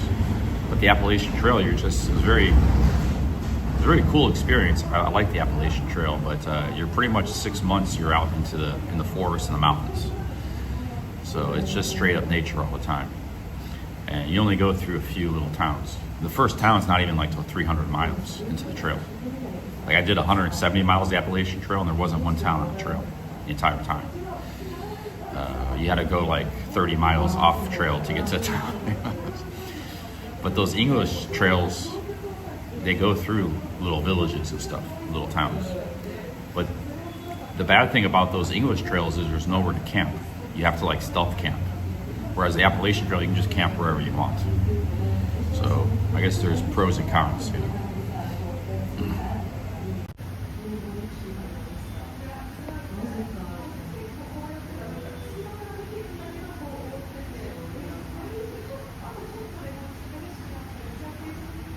Yeah, Robert. I was looking at like Romania and stuff. Eastern Europe's getting expensive now too. Eastern Europe used to be really cheap 20 years ago. But yeah, it's you know, a hostel in Bucharest, Romania is $15. But you got to do more research though, because sometimes the capital city is always more expensive. It's like Bangkok versus Isan, you know, Delhi versus Rajasthan. There's a big difference in the capital city, so I need to look at some other cities. The capital is, rule of thumb, the capital is like twice as expensive as the rest of the country. Or America, like New York City, is, you know, easily twice as expensive. New York's not the capital, but it's the biggest city. Washington, D.C., the capital, is actually kind of cheap as far as big cities go in America, because they actually have some cheap hostels there.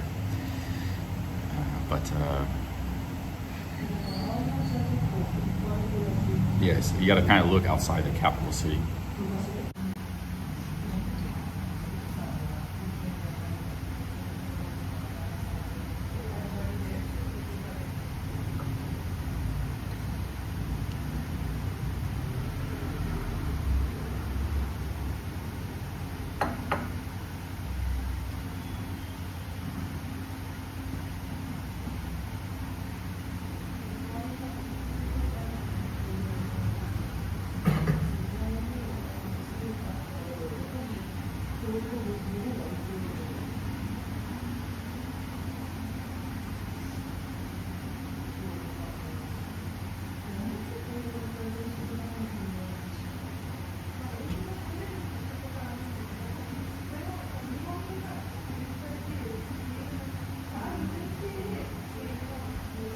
Think I'm sneaky, thanks for your super chats. Yeah, I'm gonna go run some errands in a few minutes. I'm just enjoying the this coffee shop here at the moment.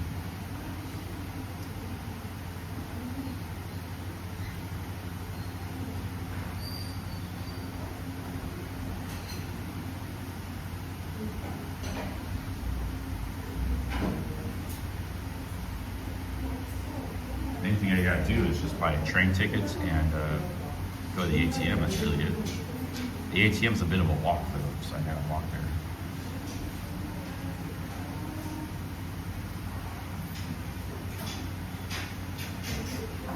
Robster says, I heard Joe wants you to run his business when I get back.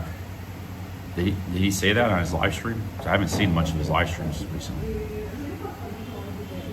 I told Joe maybe I could do that. I could run his business for him for like 6 months and he could travel and be in Thailand. But I have to get a driver's license first. I would like to do that though, yeah.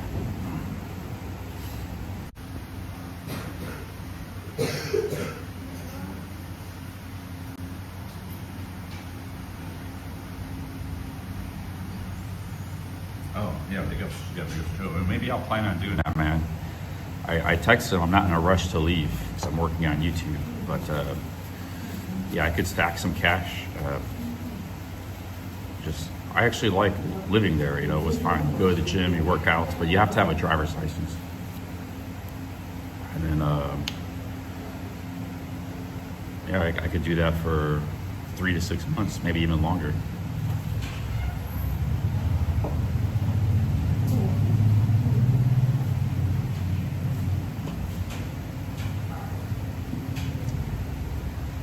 You know, when I met Joe in Texas in July last year, I went to work for him. He was really eager to leave Texas. Like he hated it there. He wanted to go back to Thailand. He was in Thailand in March, and he was really like wanting to get out of there quick. He's still there, man. He's like, oh my God, 8 months later, he's still there. So, you know, he's a trooper for hanging in there, but. Yeah, maybe I can relieve him of the duty at that place soon.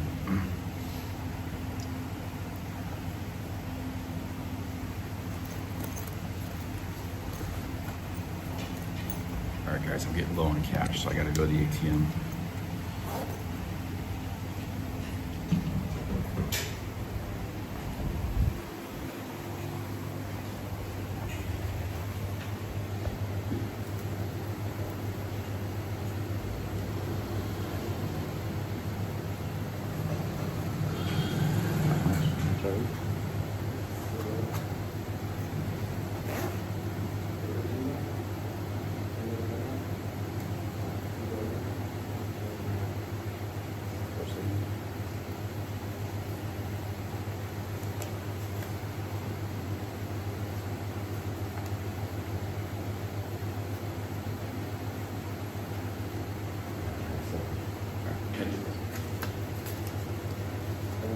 You too. Have a good one.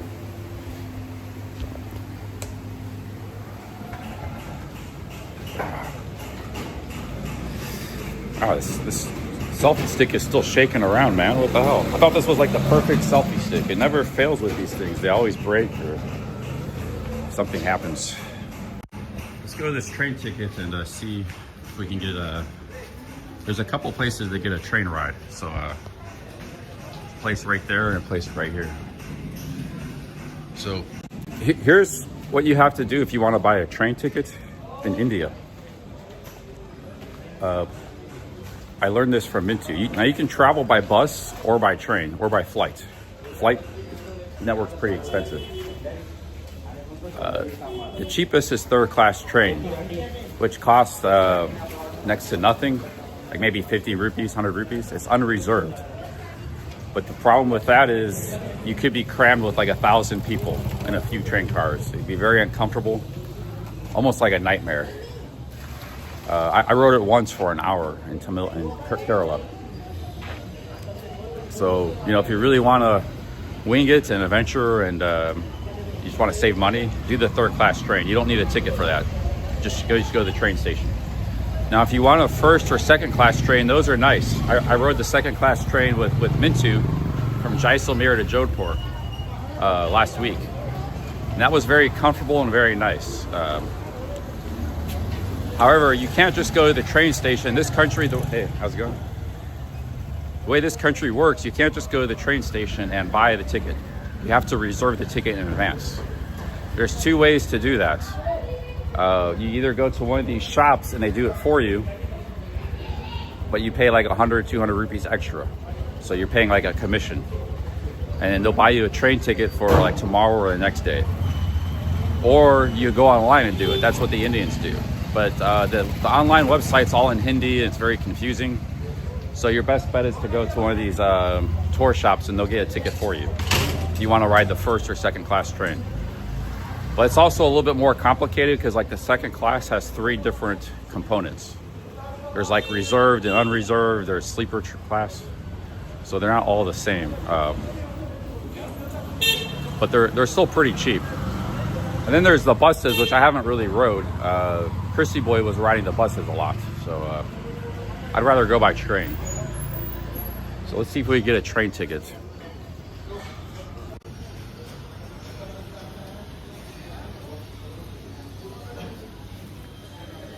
So yeah, a lot of things get complicated. You can't just show up at the train station and buy a ticket as a tourist. So you can't just come and get a SIM card. That's why Thailand, everything is very simple and easy, you know. Here, things are complicated.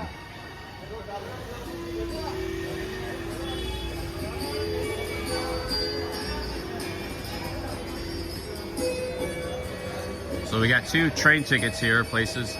And the train tourist places are right outside the train station and also in the tourist neighborhoods. This is a tourist neighborhood. So they're not hard to find.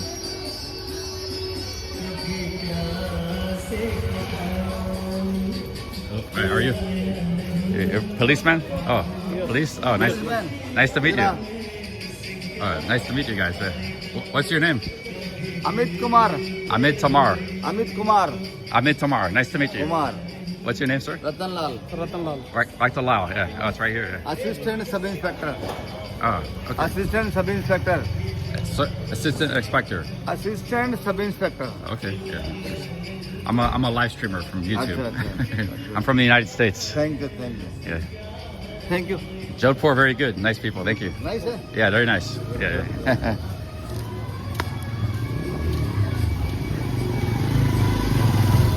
People love being on camera here in India. Policeman just came up to me and, hey, put us on camera. Some countries you might get shot. You film a policeman. India, they're very friendly.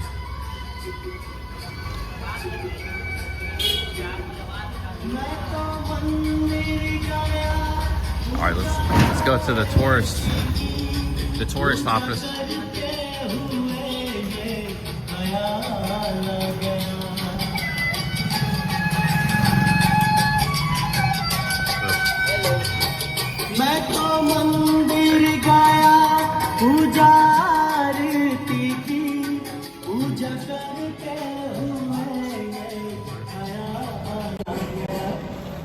Hi, how's it going? I'm looking for a train ticket.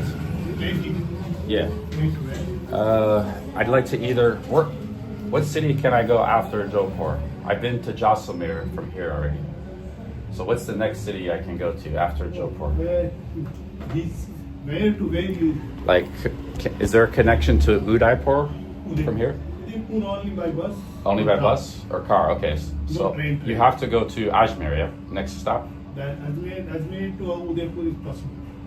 Can you go from Jodhpur to Ajmer? Ajmer is possible train. Okay. How far is that train? Lump sum 5 hours and 200 kilometers. 4 hours? Lump sum 5 hours. 5 hour? Okay. How much is a ticket to Ajmer? Depend on the class. Which class you like? 2A, 3A and sleeper class. AC, non-AC. Sleeper class AC, that's second class, right? Sleeper is non-aircon. Yeah. Not aircon? It's 2 types of the class. How much is the aircon class?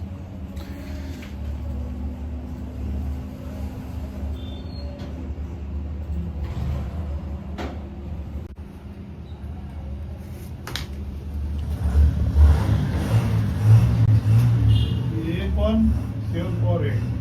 740 rupees aircon train. Sleeper.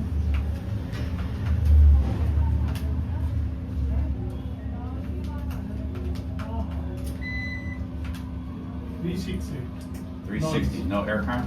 Non-air. Okay, so the aircon train is $7, $8, and the non-aircon sleeper is $4. Can I get a ticket for tomorrow? Morning 8 o'clock, arrival 12:30 Ajmer. 12:30. That's the only train. 4.5. Is there a later train in the afternoon? No. The next train is morning 8:30. Last is train 10:30 night. Oh, 10:30 night train. Afternoon no train. So one at night, one in the morning. But is there only one train? Is there another way it can go somewhere else?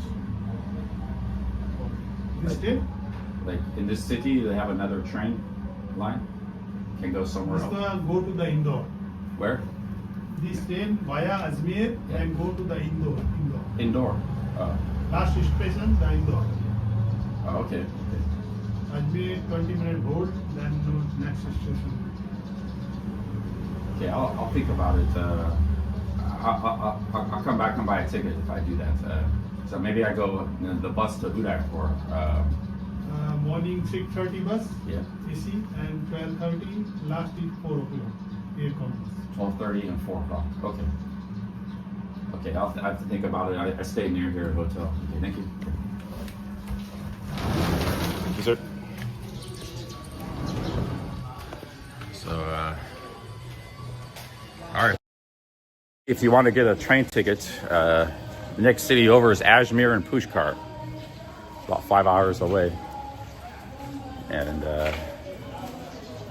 you can get a camel safari. They got camel safaris in all these cities.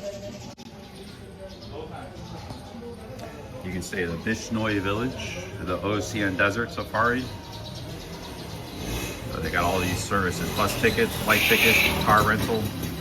You can get a taxi right to Pushkar for $35. That's a great deal. That's like a 5-hour ride. If you want the taxi, you know, if you want to go VIP. It's not really a budget traveler thing to do, but it's a very fair price if you just want to take a taxi. Hey. All these dogs are very friendly to me to see.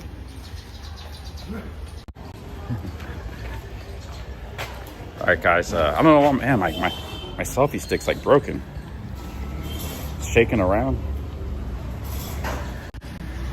All right, let's go to the ATM. I gotta walk for it.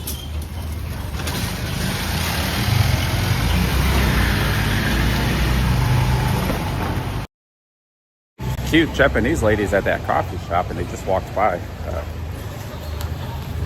They were this city, and all I noticed in Rajasthan, is popular with the kind of the alternative sort of traveler network. They mostly come from Israel, Germany, I see a lot of Germans here, like maybe some Scandinavians, and a few Japanese and stuff, and then some older like VIP tourists. So these cities, they have those people. A lot of people actually ask me if they think I'm from Germany or something. There's a lot of Germans that come here. And there's Israelis, a lot of Israelis in Rajasthan. So these people are still kind of like the old backpacker ethos. They're a little different than the new crowd, like, you know, the party frat bros from Australia and all these countries. You don't see that crowd here, or you don't see the digital nomads here too much. You don't see the mongers here. It's just like, it's a very specific type of traveler, you know.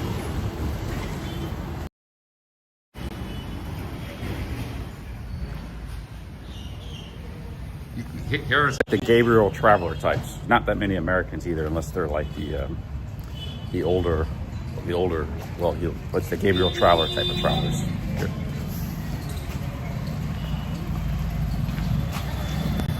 Here's the tattoo shop, laundry shop. But yeah, there's a lot of like, I think Germans and Dutch and stuff. I don't know, the UK and Australia used to be like a big backpacker kind of culture, but they've kind of changed. I don't know. I don't see backpackers from the UK or Australia anymore.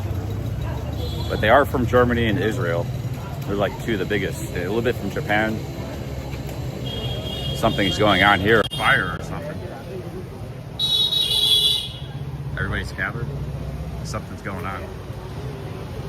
Let me ask them what's going on here. What's happening here? All right. What's happening? You know what's happening? Many people can't. You know, fire? Oh, somebody died. Oh, sorry. Somebody passed away. I thought something not good. Somebody passed away here.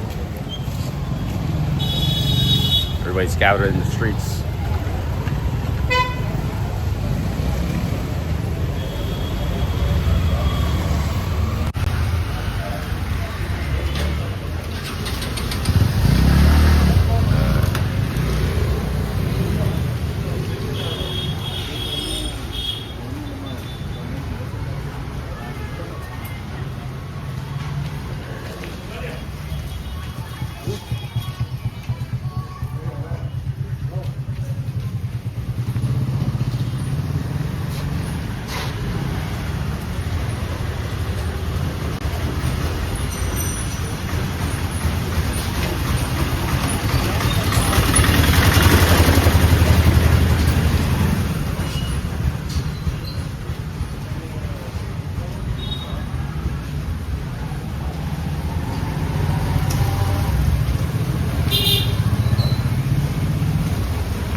Oh yeah, see you again, man. How's it going? You can look my art school.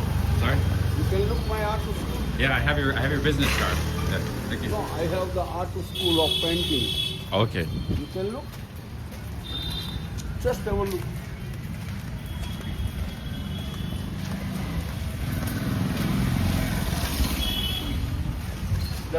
That's your shop, yeah. Yeah. Yes. You like to look? How much? I'm not interested myself, but maybe some of my viewers are. How much do you charge for school? Stall. The painting school. Painting is there. Oh, okay. I told you.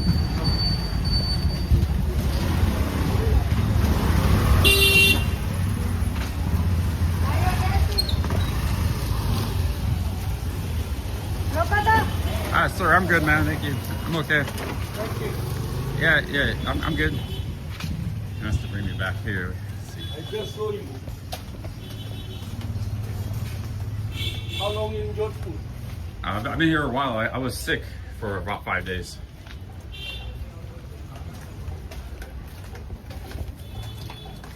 There is the 100 years old school, painting. 100 years old, wow.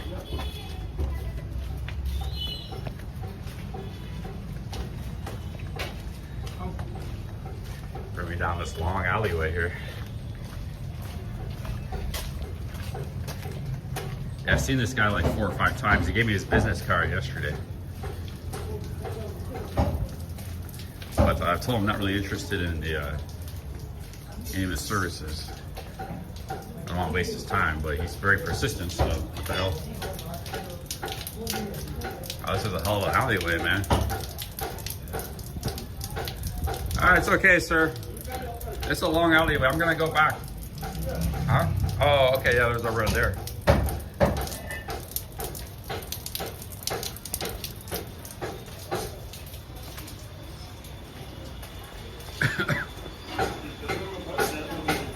I kind of want to see where this alleyway ends up, man. I didn't see this alleyway. It says 100-year-old school. Oh, now we're back in the spice market.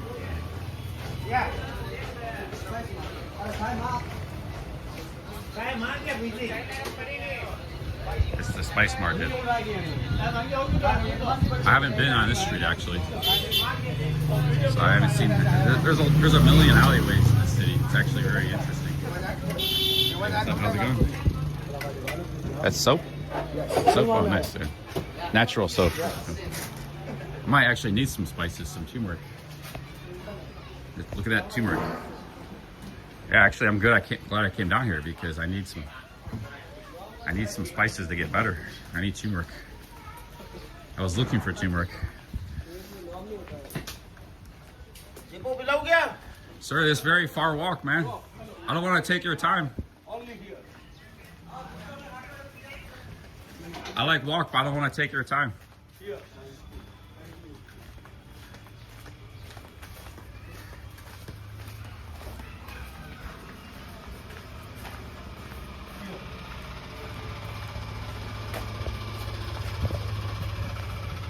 I'm gonna go back to the spice market there and buy some turmeric. This is like the oil. They eat a lot of oil here. Groundnut oil. They fry a lot of stuff and use a lot of oil. Oh, okay. This is a painting school.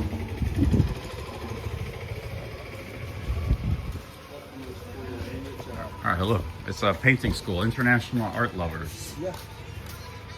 Umide Heritage Art School. Yeah, this is my new teacher. Oh, okay. Hello, how are you? Thank you, thank you. So this is, you said a school has been around for 100 years?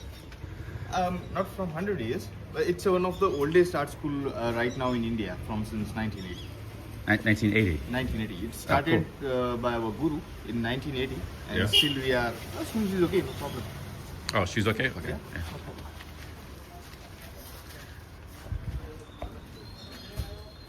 Yeah. I don't know how to paint. I used to actually be a pretty good drawer when I was young, when I was in school, because I would be bored. I was about 8 years old. I could draw some pretty good stuff, but then I stopped doing it. These are beautiful. I saw these in the this paper. I saw it in the temple, like in the gift shop. Yeah, in a fort maybe. Yeah, in the fort. Yeah. These are very. Because, what is the material again?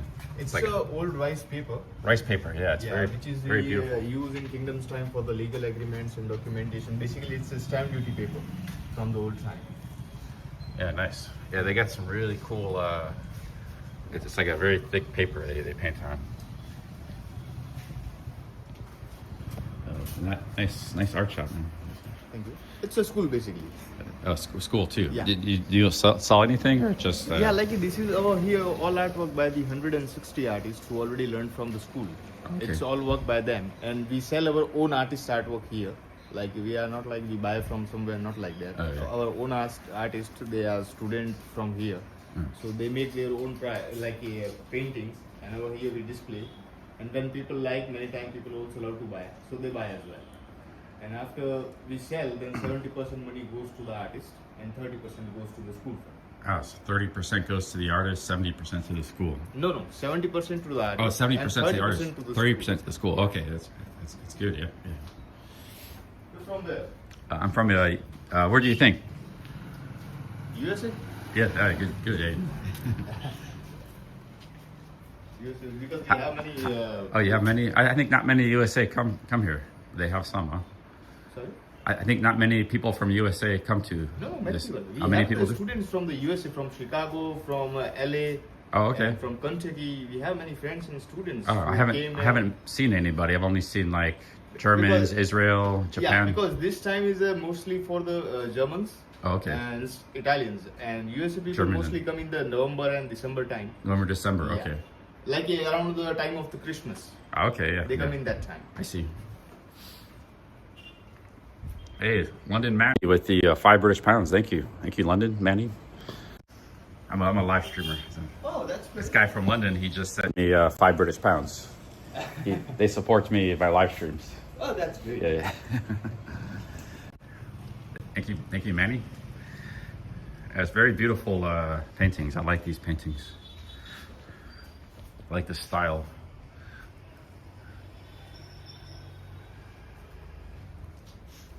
And here's the this These awesome. are the natural colors you see.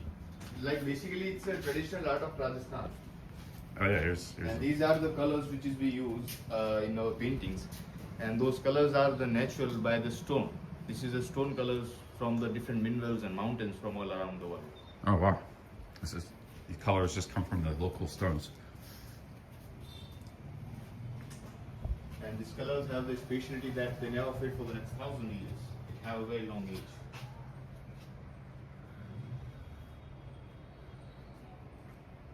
All right, so I'm gonna keep going on. Thank you very much. You want to give a shout out to your name of your school? Yeah. It's a Umed Heritage Art School. Umed Heritage, Jodhpur, the yeah. oldest art school in India. And if you want to come here do a course or something, Yes, we do the workshops here. how much is it for people to It's workshop? many times people like you, like they are tourists, they have less time. So Yeah. for them, we organize the like a 1-day workshop, which takes around 3 hours Yeah. for the workshop, and for that it's like 1,000 rupees per person. Okay. And many people they would like to do the like a 7 days workshop, 10 days, 15 days according to their time. Yeah. What if they have a lot of time, like a month? Like a month, so we charge like around 15,000 rupees. So $150, and Yeah. that's a good deal. Yeah, it's a lot of schooling. By a month, they may become pretty in good. the, in a month, like not like a all day month, like we do the alternative classes and we give the different references and subject for making. So in a month you learn a lot. Learn a lot. Yeah. Yeah. You could learn maybe some Indian cooking and learn some painting in 1 month. Not And some cooking, just Hindi. this miniature painting. No, I mean a different. You have the 2 school. Yes. Different school. Yeah. All right, But man. here we have the cooking schools. All right, give you guys a shout out. Thank you. Welcome. Very, very beautiful artwork. Yeah, I really like that paper there. I like those. There's the, so yeah, $150 for a month. It's a pretty good deal. You could. I saw a cooking school. So you could go to a cooking school. You could learn some art, and you can learn some Hindi. Stay here a month and probably get a cheap apartment. Do all that for under $1,000 probably. Food, apartment, living here, schools.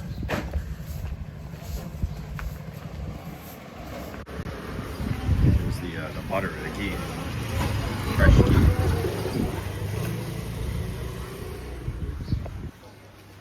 But yeah, that's. He said the course is like 3 hours, you know.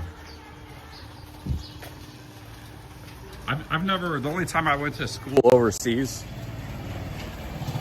was when I was in Buenos Aires, Argentina. I went to a Spanish course like 2 times a week for a month. It was a good lady, she was teaching me some stuff.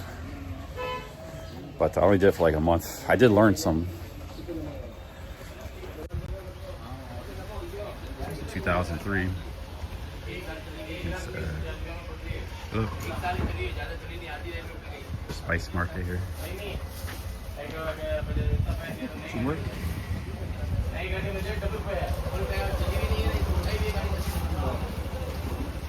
Oh, sir. Can I get a little bit of turmeric? I want to put some turmeric. You know, the orange one? Oh, okay. Hey, how's it going? Yeah, I'm just looking for a little bit of turmeric.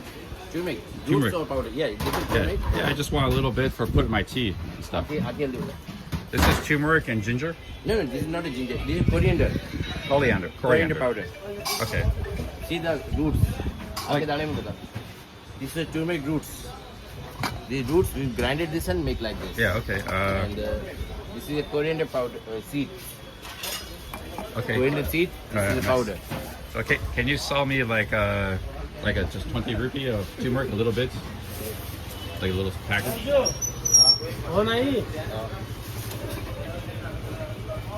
So this is stuff they make they got the rices. This is how they make the Indian food, guys. All these spices. These are all the rices. This is like 36 rupees, 40 rupees for the rice, different qualities of rice. Where they get the food. They got chilies. So I'm getting 20 rupees worth of turmeric to combat my cold. I should have done this a week ago.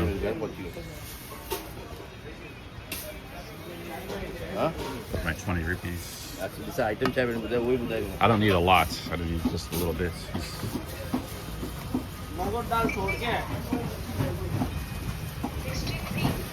8752. Okay, that's good. Yeah, I'm just using a little bit for tea. A little bit for tea. This is all for cooking Indian food. Yeah. All of it. All right, sir. Thank you very much. Okay. I got a little turmeric. What is this? Chili powder? Yeah, chili powder. Oh, yeah. 5659. Okay, so I got a little bit of turmeric. 20 rupees, 20 cents.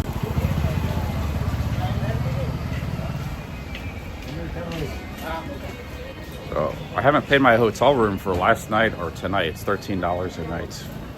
I gotta go to the ATM and get some money out. Back here in a traditional market. Very cool. Got vegetables here.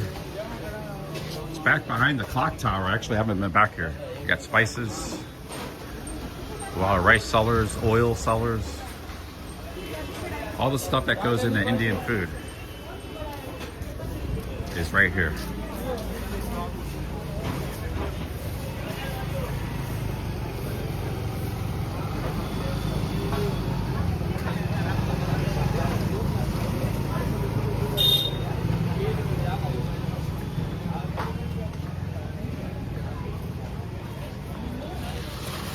It's all good. I'm just paying the hotel with cash. I just got to go to the ATM. I've only been to the ATM 2 times in India. Took out $100 both. They only let you take out 10,000 rupees. That's the max. It's only $100. But that's all. I've been here over 20 days, 18 days. I've only gone twice. So that means I'm not spending much money. I paid a lot of hotel rooms. I don't use my credit cards, and it's like pretty damn cheap in India, man. Hey, how are you? Those are bay leaves. No. I see. It's a mix of spices. Chili. Everything. Guys, star anise. I see the star anise. Which country, sir? What do you think? I think Belgium. Belgium? No, it's Right? no. Which country? USA. US. Okay. Because I sell here masala chai and saffron. This is for tea? Yes. No. This is cooking. I show you masala chai. Yeah.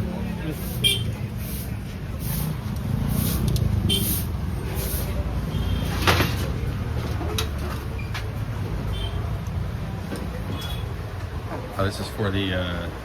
This is a masala chai. Oh, okay. For make tea, yeah. Yes. Pen. Oh, fan. Oh, yeah. I hit my head on the fan. I'm too tall. This is masala chai. Indian typical chai, masala chai. Yeah, I like it. Come. And what is this? Masala chai. Oh. Yeah, that's how they make the tea. Yeah, I like that. Yeah, I get that in the streets. I like it. And this is I sell is potato.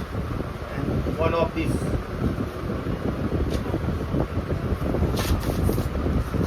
Pink guava tea. Yes, smell. Oh, it smells like guava. I love guava. Is that healthy? Yes, good for liver. Good for liver? Yes. Yeah, how much is that one? I sell small packet. Small Black amount. smell. Okay. Smell slowly. Slowly. It's very strong. Yeah, it's good. Very nice. This It's is a herbal harmony. minty. Good for stomach, gas, digestion, and plasma body. Okay. How do I just put hot water Yes. through it? This is a small package. Herbal mint tea. How much is this one, sir? This 400. Huh? 400 rupees. I can't afford that. No. You pay by card. But it's very nice. Thank you, sir. I can. Don't smell like that. Smell like a fruit. 300. What about the guava one? How much is the guava? 300. I'll think about it. Maybe I come back. Like it with it. I have to do something. Maybe I come back. Thank you.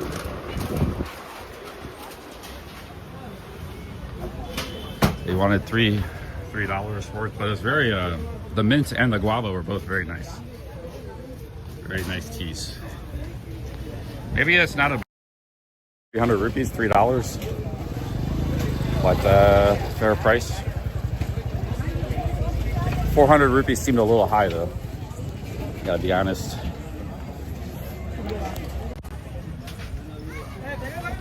But I already got a bunch of tea bags. I got the mass black tea, you know.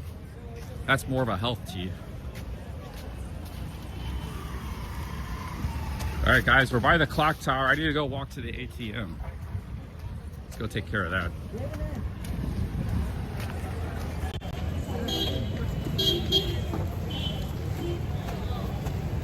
I need to buy a baseball cap. I had a baseball cap I bought in Delhi. Day 2, I lost it. See if anybody has a baseball cap. That's another thing I'm looking for.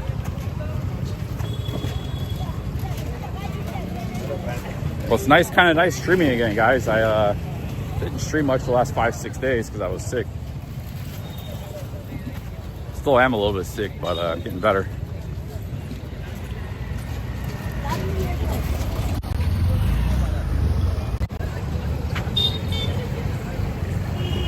Well, I'm not really interested in buying a lot of this stuff or their services, but I'm curious though. I want to see what it is, and it's also good for the stream. You guys can see what this is. Maybe one day you'll come to Jodhpur and you'll buy that man's tea, or you'll sign up for the art shop.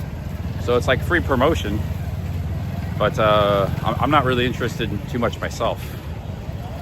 The tea I'm actually kind of interested in though, because it did smell very good. I bought the turmeric.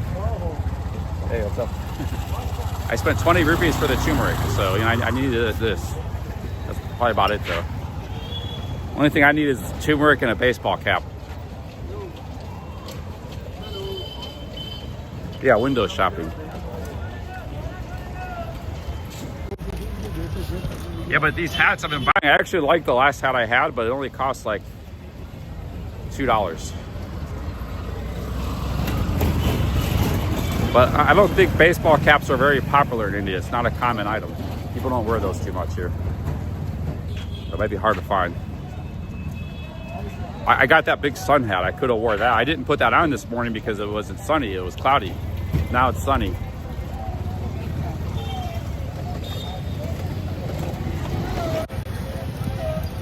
Hey, hello. Hey, locks. Oh, yeah. He's selling locks.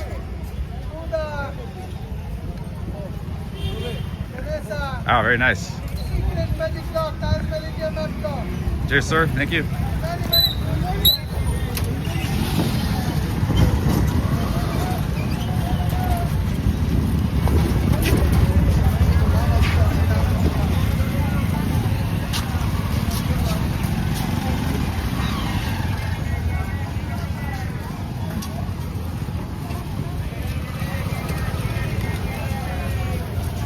It's what day is it today in India? It's a bit more quiet here than it usually is. Maybe it's early. It's busier in the evening. This area is usually very busy people.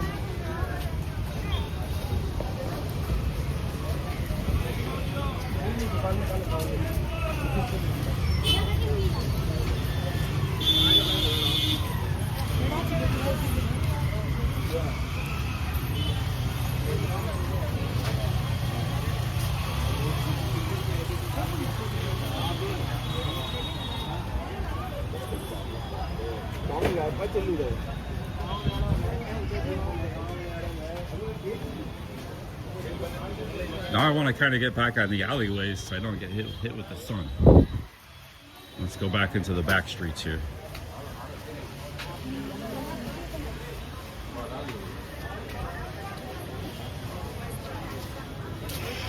Back into the bazaar.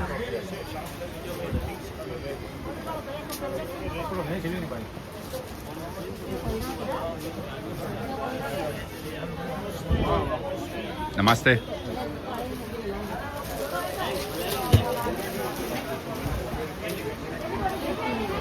Maybe I should stay in this city a little while longer, guys. I haven't done much exploring. It's a pretty fascinating city, man.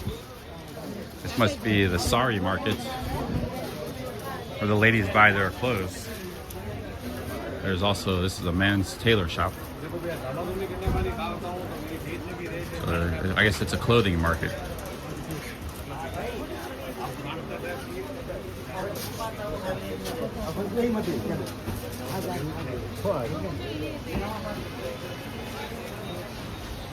Let's see if they're back this way.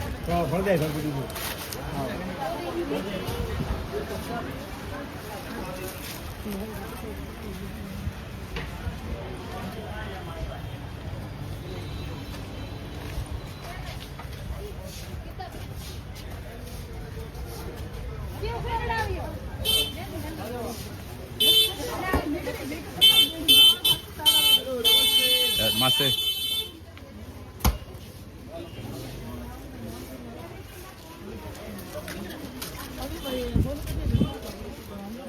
Here's some shirts, 150 rupees. Fixed rate. Hello. Hello.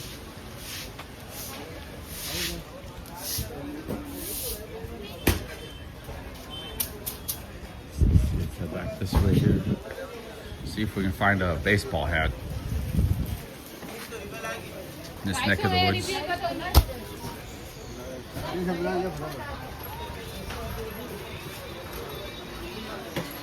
Actually, I think the vertical stream is better for these narrow streets. The vertical stream would be a little better.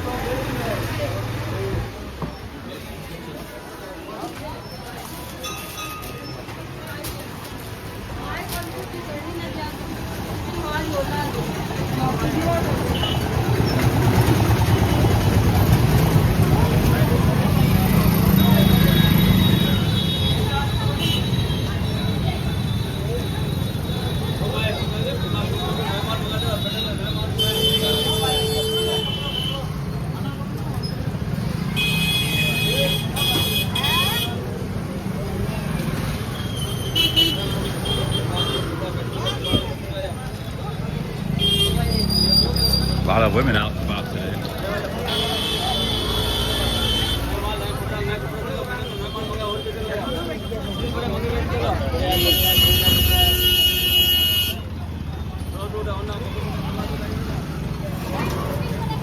It's hard to get across the street here.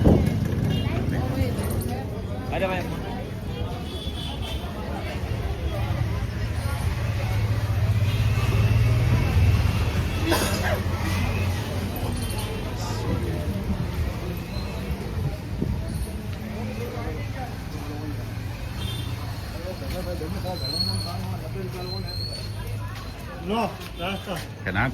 No? This one. That way? Okay, thank you. So don't go down that way.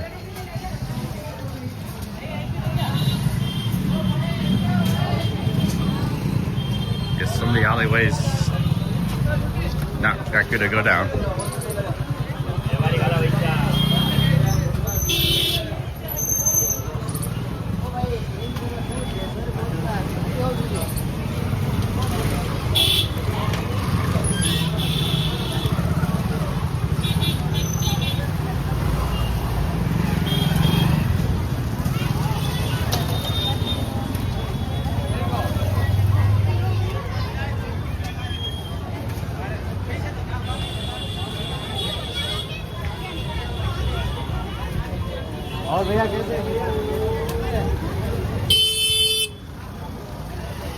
Okay, the ATM is up here on this street. That's where we need to go. It Hello.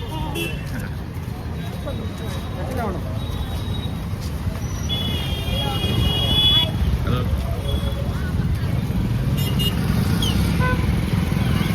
Hello, sir. People very friendly in Rajasthan. I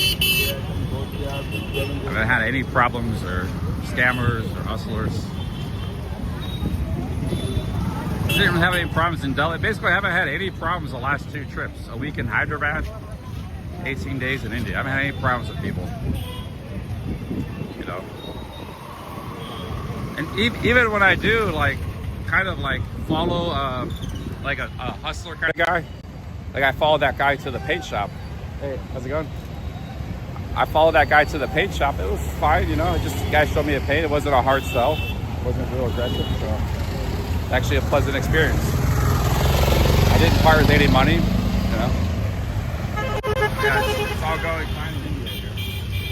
Nothing really to worry about or stress about.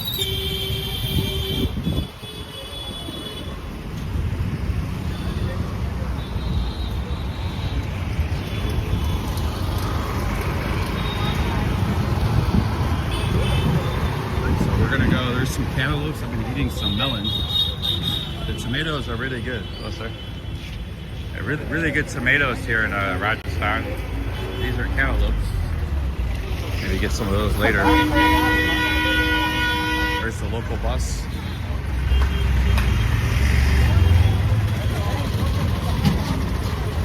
So the ATM is up down this street, up here a little bit. And the rail station's up that way too.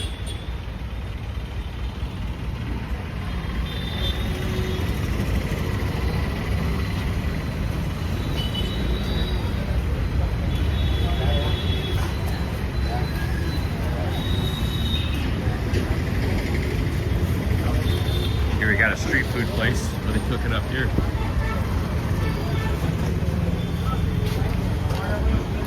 What are they eating here, my dudes?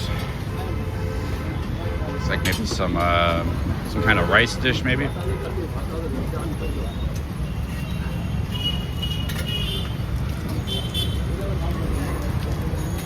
Where you clean your hands.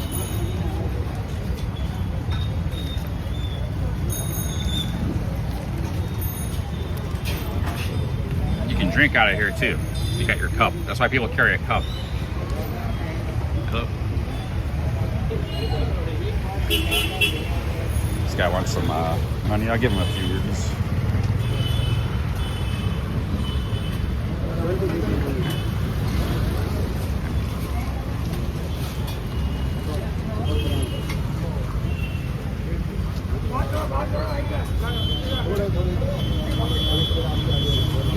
Hello, how are you? It's chapati bread.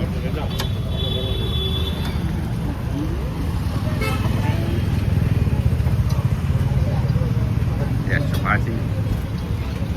Hello. That's like chapati and curry.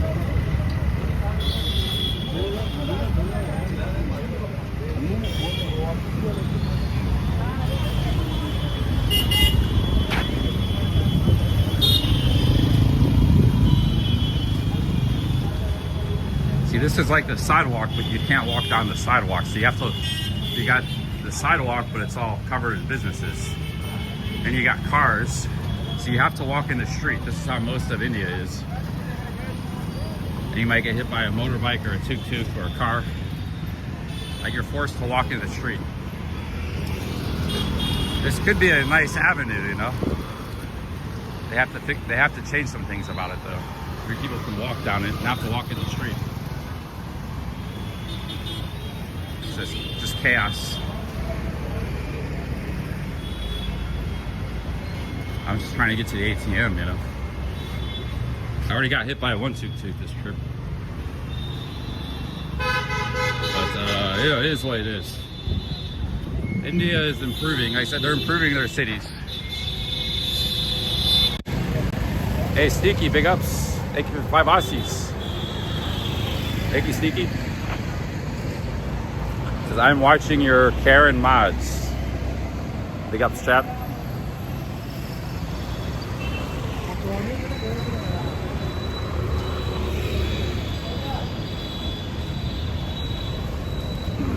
Yeah, I watched a video about the walking situation. It had like 2 million views. It was a video done by Indians, you know. So it was done in English though. It was a very good video. They said it was very hard to walk in India. The elite, they just drive cars. See, a lot of these countries, right? They came of age with cities and population growth in the 50s, 60s, and 70s when cars were the rage. But only the elite could afford cars. So they built these cities, they built roads for themselves. The politicians, the businessmen, everybody else is too poor. Most people are still too poor to afford a car. So it's very selfish. But now, you know, there's motorbikes. People can drive motorbikes. More people have cars than motorbikes. So people can't afford vehicular transport now. But they built these cities all over Manila, Jakarta. They built them for the cars. And, you know, whereas Japan, Tokyo, they built them for the trains. Korea did the same thing. You could still have a car and still get around, but they didn't build their cities that way. So India kind of made the same mistake, but it's turning things around. So is Bangkok, you know. But they're not built for pedestrians, people on bikes or walking, even though a lot of people, that's the only way they can get around. That's how a lot of tourists get around too. So building a city exclusively for cars, whether it's a rich city like in America or a poor city, it just sucks. It always results in shit. Sorry to say. I mean, because there's still cars in New York City and London and Tokyo, but they're not just built exclusively for cars. They're built with the pedestrian and the trains and stuff in mind as well. Yeah. But, you know,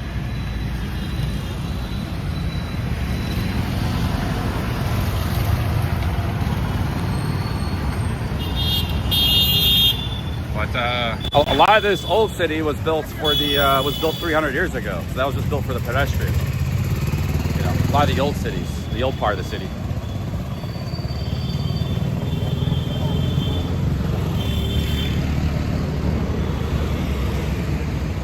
But anyways, that's the rant for the day.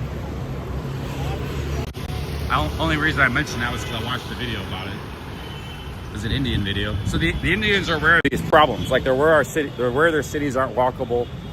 They're aware that the city there's a lot of dirtiness and stuff. So they're actually improving. Hey, just up here. They're improving the cities now. Like, and the elite is aware of this too, and the educated class and stuff. So, you know, things are changing in India. Another 20 years will be like Bangkok, these cities.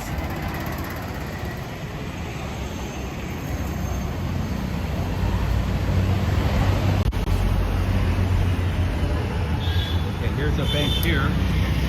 I can go to the ATM here, and there's another bank up here. This is the government bank, State Bank of India. I tried going to the ATM here yesterday. I tried doing a cash advance on my credit card, which I've never done before. I didn't even know you could do that. So I want to see if I can do that for the hell of it. If not, I'll just use my PayPal debit card. So I'm going to try this bank up here.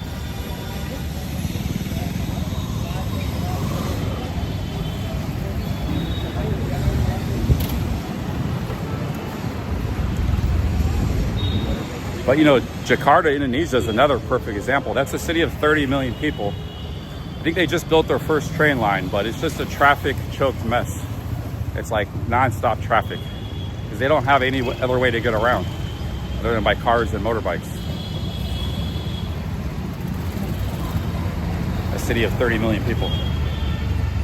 But you know, some of that was the U.S. fault. Like the U.S. actually, back when they were building Jakarta in the 60s, laying out the roads, the city was growing rapidly. The U.S. actually was actively involved in kind of, yeah, you got to build a lot of highways and stuff. Hello. Yeah, I'm gonna go to the ATM real quick.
So the ATM cannot dispense cash. So there's another ATM waiting for the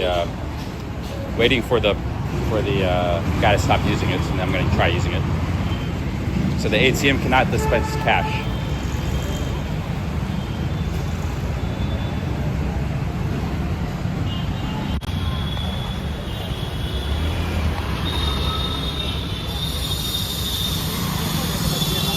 I mean, you need to get cash.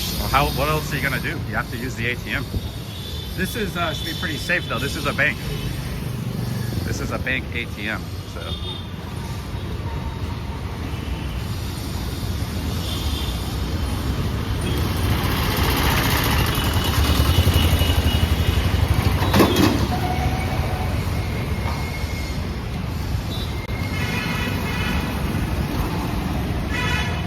The guy is still using the ATM, waiting for him to finish. He's taking a long time.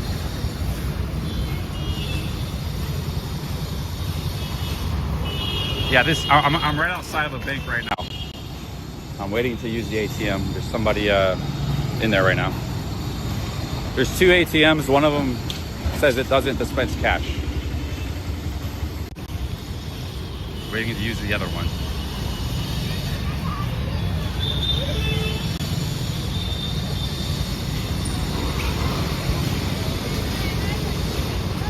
I've never, all my years of traveling, ever had a problem with ATMs.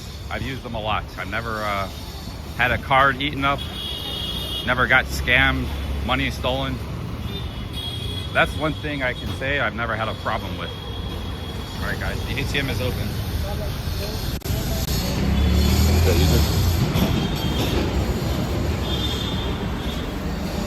So here's the ATM. The guy before me just took out like a wad of cash like that. So I'm just taking out a little bit of cash.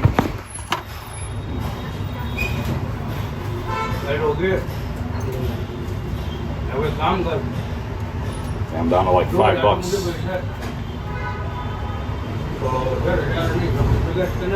This is my PayPal card. That's how I take out money.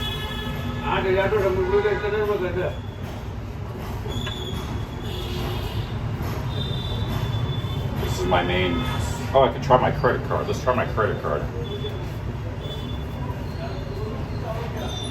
Let's try to get a cash advance on the credit card. I've never done this before.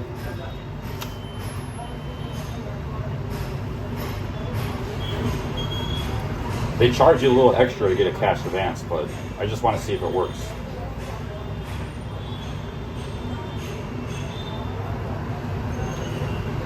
Withdraw credit 10,000 rupees. Transactions being processed, please rate. Your transaction has been declined, incorrect PIN. I don't know what the PIN is on the credit card, so I'm going to have to figure that out with the bank, but that's all right. So we'll do the PayPal card. I don't even think the credit card has a PIN, to be honest. So maybe it doesn't even have a PIN. Let's see if this bank I can take out more than 10,000 rupees.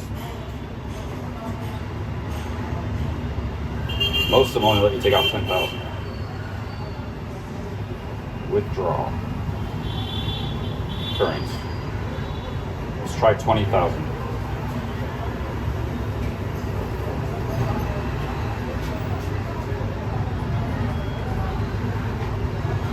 Your transaction failed. It has only a 10,000 is the limit, so they only let you take out $100. Yeah, every ATM is the same. It's kind of a bad limitation, you know. But $100 will last you a long time in India, so.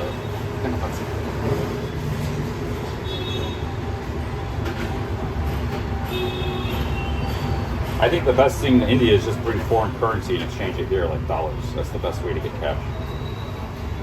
Withdraw.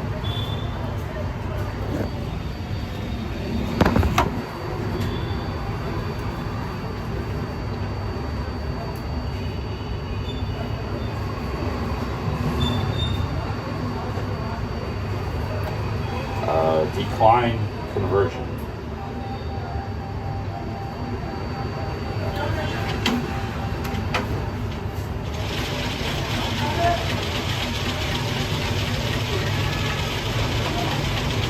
cash is coming. The biggest bill is like $5, so you know, 500 rupees is the biggest. Oh, I just got an email from PayPal. So, because I just did an ATM withdrawal. So that's $100 right there. It's my third ATM withdrawal in India. I only had 3 withdrawals. Look, amazing how far your money goes in this country, man.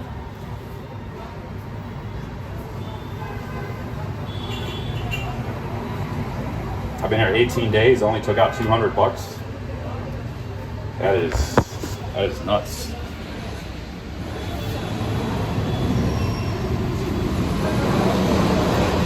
All right, guys, money taken out. I could do a second ATM withdrawal.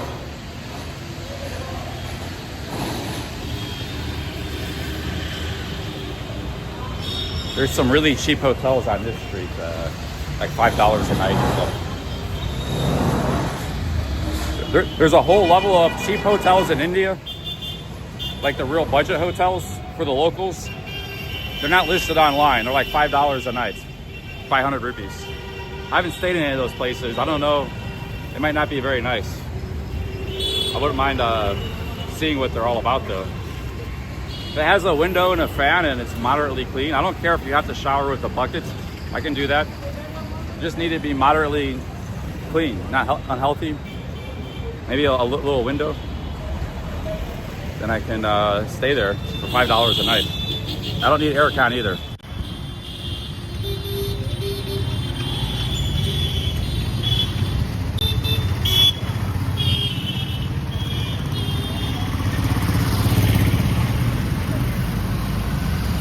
Everybody's smiling at me. Everybody's amused and smiling or curious looking. Very happy to see foreigners here and tourists.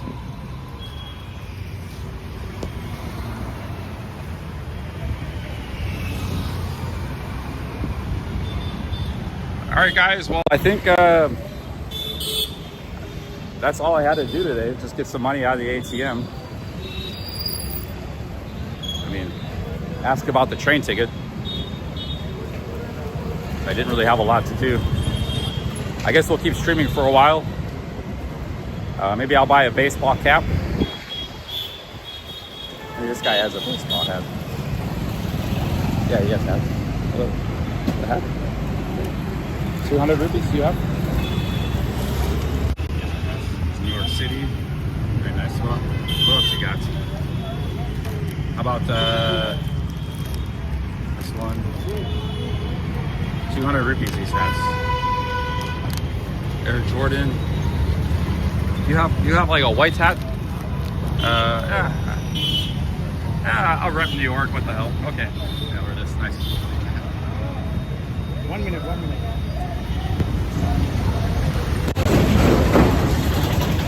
I always liked New York, even lived there. I mean, they're kind of enemies of Cleveland, but I'll rep them anyways. All right, nice.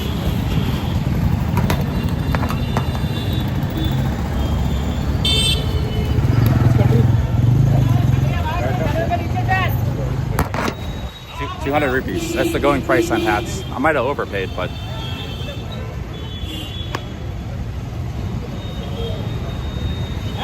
this is the same hat that guy in Pattaya has. I think he's actually from New York, though. I'm not.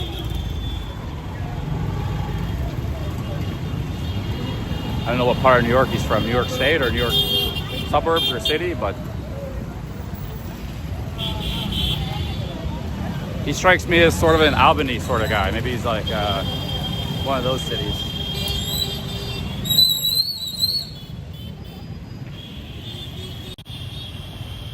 There's a big live streamer, Brandon James. I'm thinking of Brandon James. He's from New York. He always wears a New York City hat.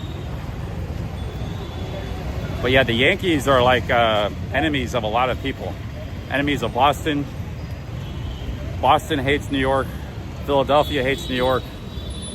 Cleveland doesn't hate them, but they're not really friends either. The South hates New York because they're Yankees. So, you know, New York doesn't have a lot of friends in America. I don't know who their friends are. No, I'm good, man. Thank you, bro. Yeah, just hanging out, walking. Yeah. Come on, yes. Okay. Yeah, big ups to New York City, but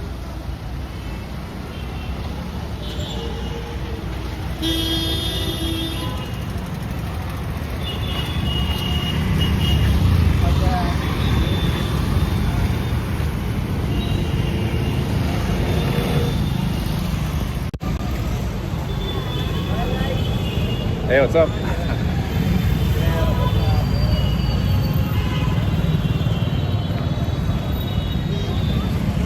Here's a massage place. Addiction, the family spa.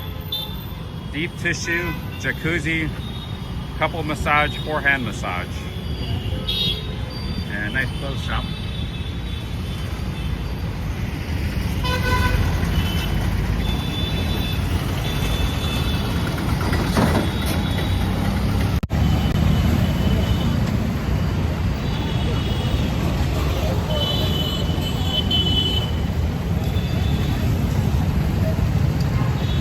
There's a street clinic. If you ever need something, go to the hospital. It only costs 20 cents, 20 rupees, 20 pence. Chrissy boy on his vlog, he fell over, he was dehydrated, he passed out. He had a big gash in his head.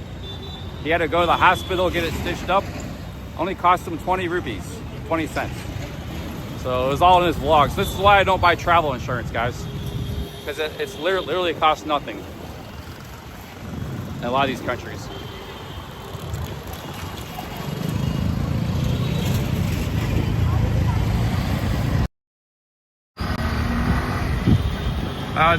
They're different, but they're close to each other. 20 rupees, 20 cents, and 20 pence are all fairly equivalent.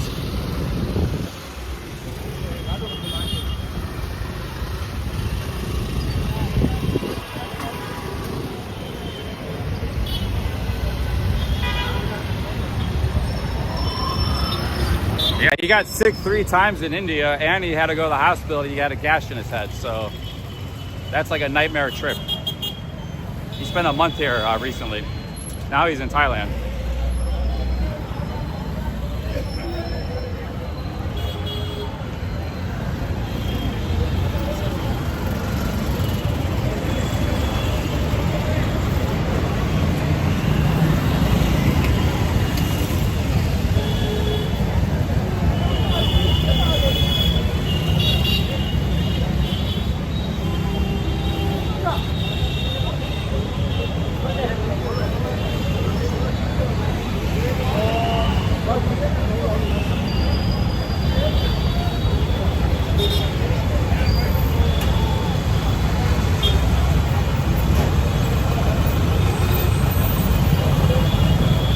It's a good restaurant. That's where I had dinner yesterday.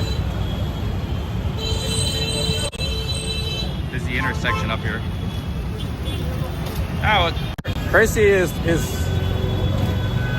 you know, he's probably a better traveler than I am.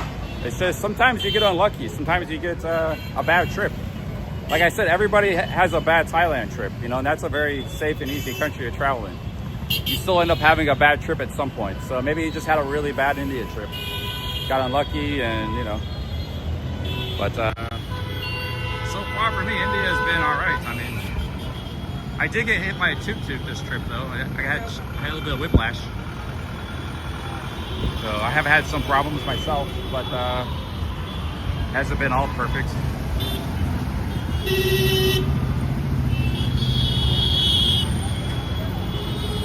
Hey, big ups, London Manny. Thank you. Another 5 British pounds. Thank you, London Manny. It's a very busy intersection here. Thank you, London Manny.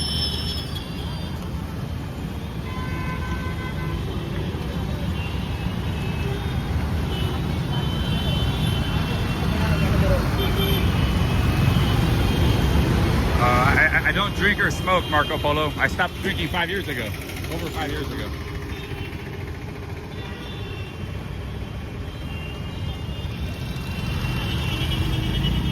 Yo, big ups London Manny. Thank you for the super chat. I'm gonna go maybe get some food, lunch, guys. I didn't have anything for breakfast.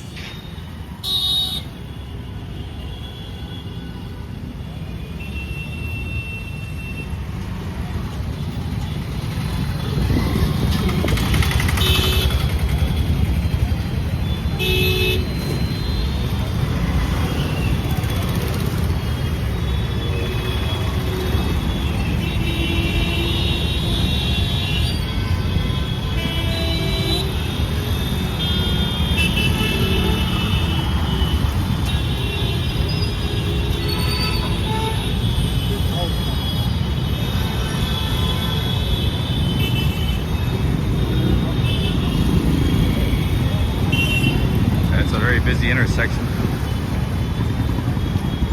Let's walk down this way, see what's down this road.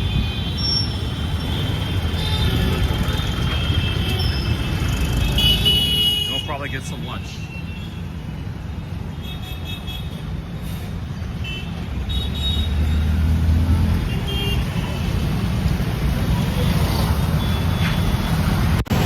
Yeah, it's not like a bragging thing, you know, like, oh.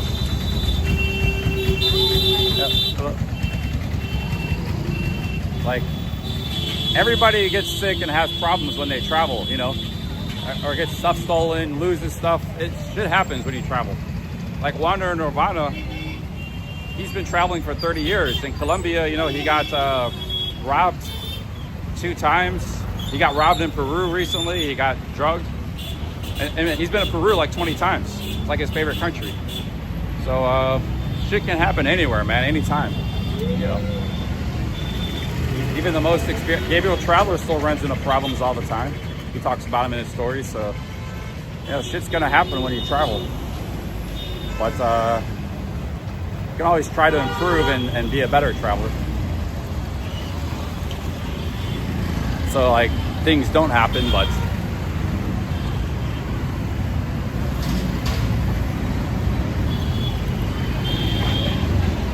I did a community post yesterday, if you hadn't seen it, how to be a badass traveler.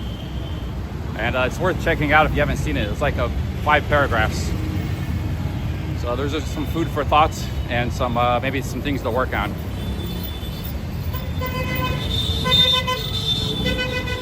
I think the cast iron stomach thing is very important because that could be a lot of misery, a lot of problems, a lot of illness. It could even kill you. I think that's a manageable thing. So I've been giving some thought to it, you know, like you notice a lot of countries, they eat a lot of fermented foods and spicy foods. Korea, they got the kimchi, chili and fermented. Thailand, same thing, the som tam. India, same thing. They got a lot of fermented foods and chilies. I think the chilies and the fermented food helps your stomach from, if you can eat those foods and you get used to them, it fortifies you and protects you. But a lot of foreigners and Westerners don't like spicy food and they don't like fermented foods. So they're already like not eating the foods that would protect them from contamination. So they're very vulnerable. You know, garlic, chili, all these things, the spices are very good. So it's like a 1-2 punch. The fermented foods, they give you the probiotics, you know, the yogurts, the kimchi, the fermented pickles. That gives you the probiotics, the good bacteria. And then which combats and gives a good gut microbiome. And then the chilies and the garlic kills bacteria actively. So like it's a 1-2 punch. If you're eating those foods on a regular basis, which is basically what locals eat in most of the world, you're protected against that. But if you're avoiding those foods or you don't like them or you can't eat them, then you're not protected. And it's not like you have to eat those foods all the time, but you have to eat them some. So you need to learn to eat, you know, those kind of foods. Learn to like kimchi, sauerkraut, miso soup, som tam. Learn to like spicy foods. And then you can eat the local foods too, because most of the countries have those kind of foods. Now, if you go to England, for example, I like English food, but they don't have any of that. Like there's very few probiotic foods. And there's very few spicy foods. So you're just, you know, and some countries are like that. America's kind of lucky because it's a mix.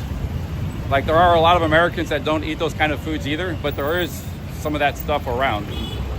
Some people do eat spicy foods. I always have growing up, and there are some probiotic foods, yogurt, sauerkraut, sourdough bread. You know, there's a little bit, not enough, but like these, like India, every meal has spices, chilies, and it has probiotic foods. I'm gonna go here and get some lunch right now, and I'll show you. Every food's got a probiotic, like multiple probiotics. There's like yogurts, curd, and there's like pickled vegetables. Every single meal's got that. Japan, every meal has miso soup. That's a fermented soup. Korea, every meal has kimchi. So most cultures and countries, they eat a lot of fermented foods and a lot of spicy foods, which helps fortify your stomach. Protects you from whatever might hit you, you know? It's just an observation. But I mean, if you're gonna be coming to these countries, man, even Thailand, you gotta like figure this shit out, because this is just a weakness that's gonna cause you no end of problems. If you can get over that hump, you're pretty much good to go. You know, you get over the food hump. So then you know, that's a major hurdle to get over. But you got to figure that out, man. Everybody, you got to figure that shit out. Otherwise, wish you good luck on the toilet. Hey, what's up, man? How are you?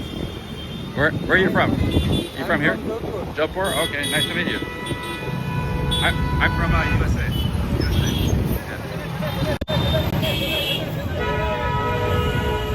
How many are watching? 200 watching. 200.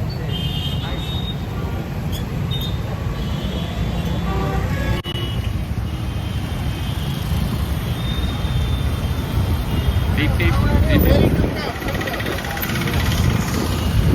All right, guys, let's go get some food. We're gonna go back to this restaurant here. It's a very good restaurant. If you want, I could eat some street food right now or go to the restaurant. We walked by a street food place that's 50 rupees.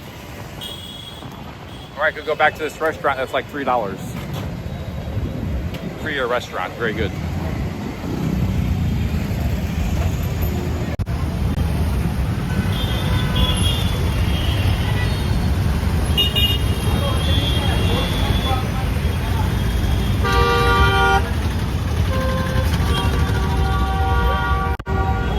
I'm just gonna go to the restaurant.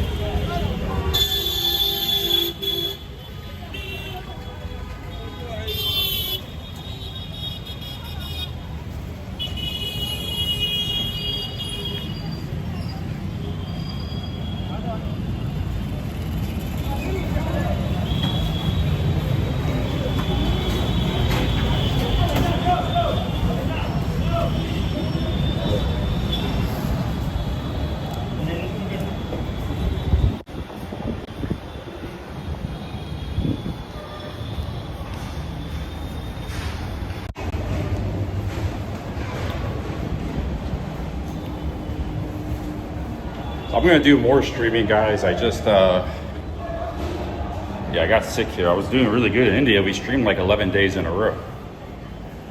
First day I got here in India. But we hit a little roadblock here in Jodhpur. We got air conditioning for respiratory cough.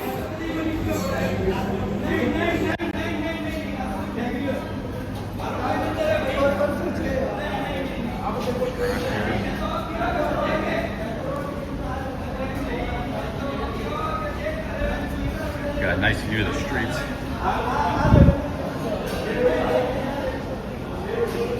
Not a lot of people here right now, so. I was watching this American lady by the sound of it. She had some really good videos on India, advice and stuff. If you see my community post, I shouted out one of them. That was a really good video, but then I watched one of her videos about food, and I kind of disagreed with a lot of it. She said, like, only eat at very fancy 5-star restaurants. Like, avoid everything. But the thing is, like, 5-star restaurants, this isn't a 5-star restaurant. This is nice, but it's a local restaurant. So 5-star restaurants are very rare. Very rare, you know.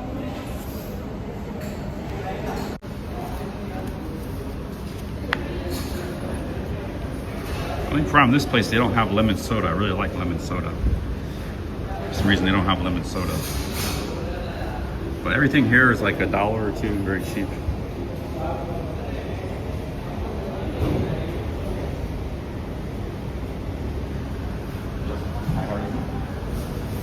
I'm getting some lunch. I'm gonna order some lunch. I'm ordering some food, some lunch.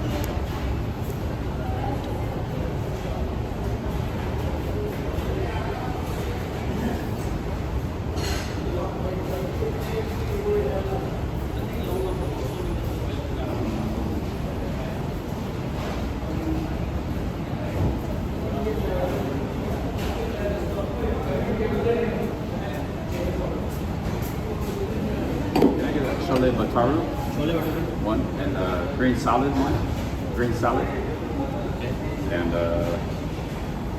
Sprite. Right.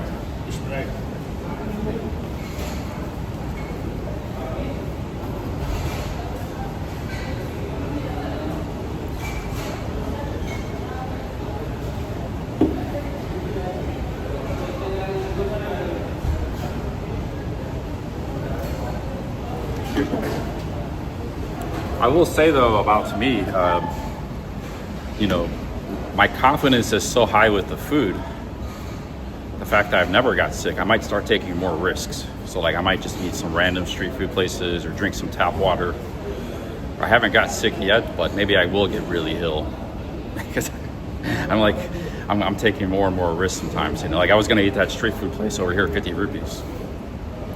And probably would have been fine, but I've done that in the past. But you know, playing it safe here in this restaurant.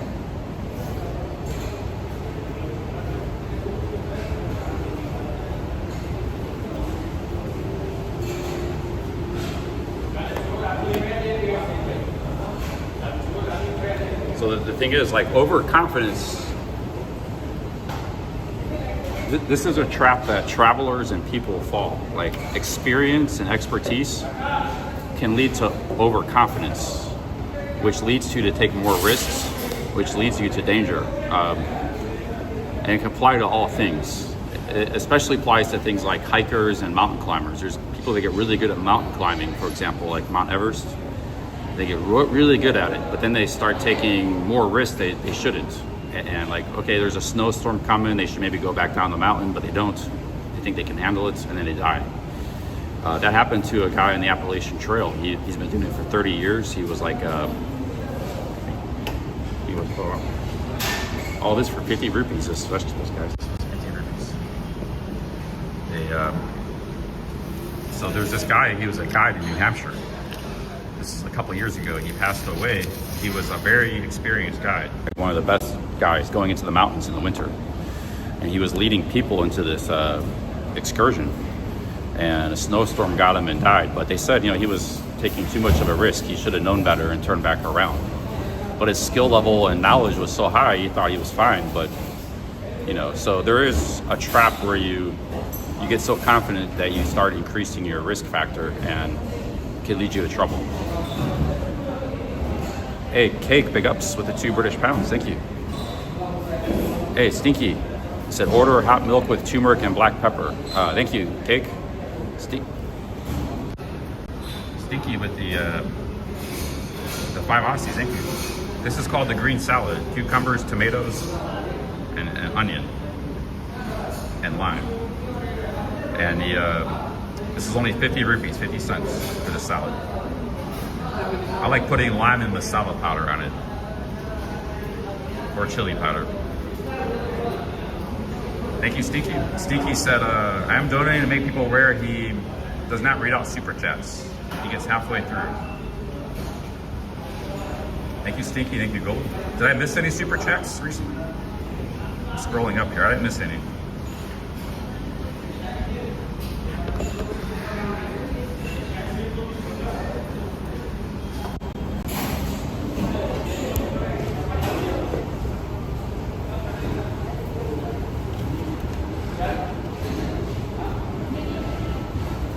Tomatoes are really good in India. They're much better than tomatoes in Thailand. Very delicious tomatoes.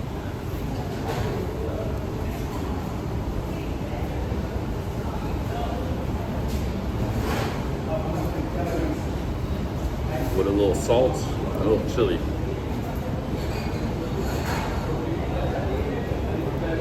And lime.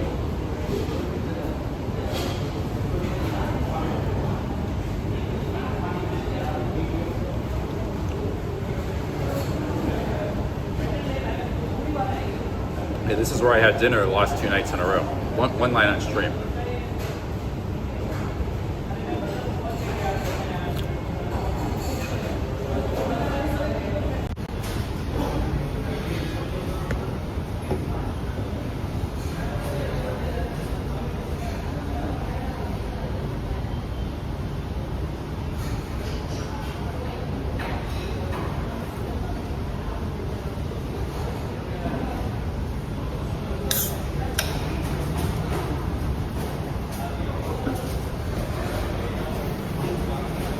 This is the main course right here. This is called chole bataru, guys. It's fried bread with like a curry.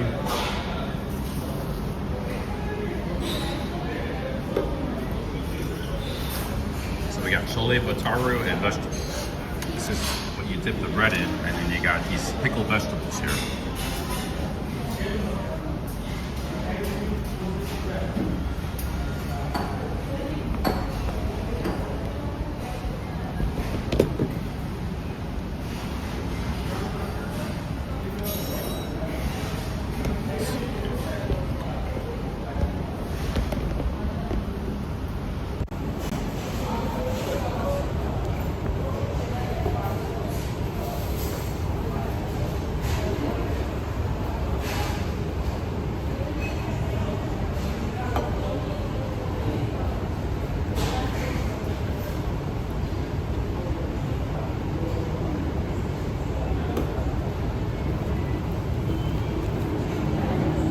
It's a very popular breakfast dish in India.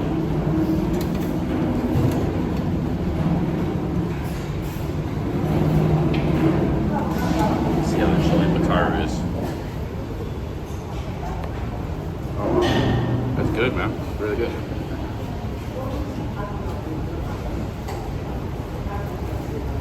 Everything in this restaurant is really good. I'm going to show you something though. There's this comes with my dinner too. There's 2 kinds of pickled vegetables. So this is some kind of like chili chutney, but it's fermented. I can tell it's fermented. And this is fermented stuff too, this green. So got pretty good chole bataru here.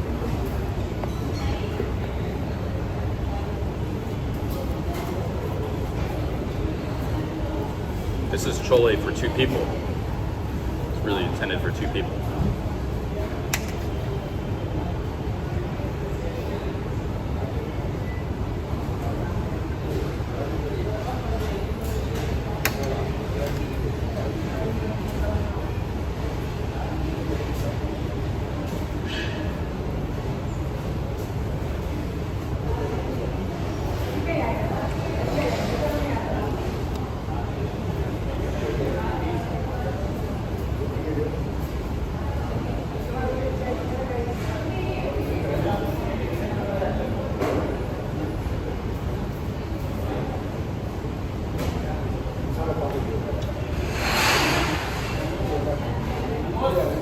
This happens to a lot of things in life. You know, you start getting skilled with something, then you take more risks.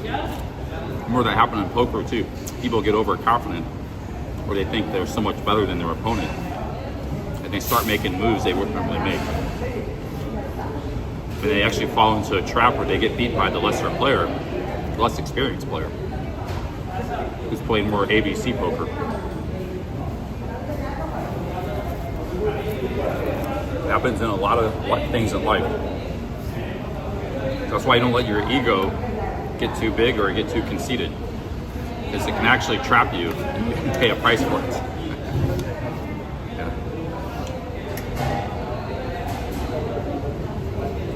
It's always good to remain humble, you know, no matter how good you get at something.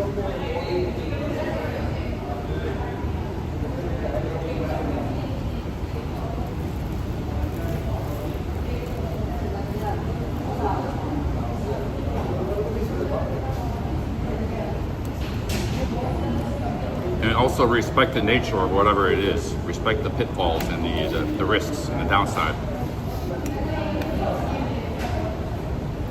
You know, if you're a surfer, respect the ocean, you know. You can never take the ocean for granted. It's a very powerful thing. It's just, it goes for anything, you know.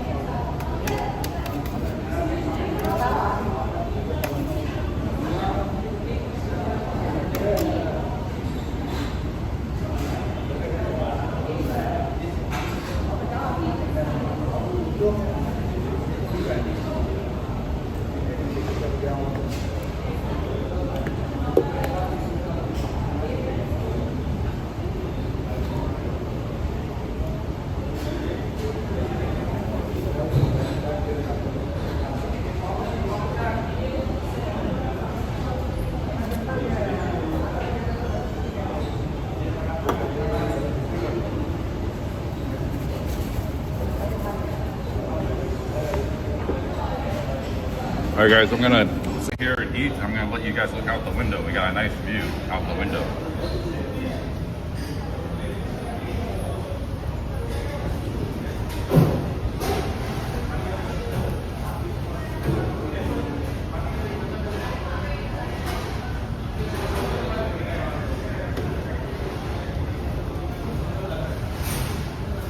Yeah, these portions are all for 2 people, man. The vegetables and the chili bataru. That's the problem with the restaurants. They feed you too much food. I have to like stuff myself silly or waste food. Neither of which is good.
Pickup's cold and sneaky next to the super traps.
Yeah,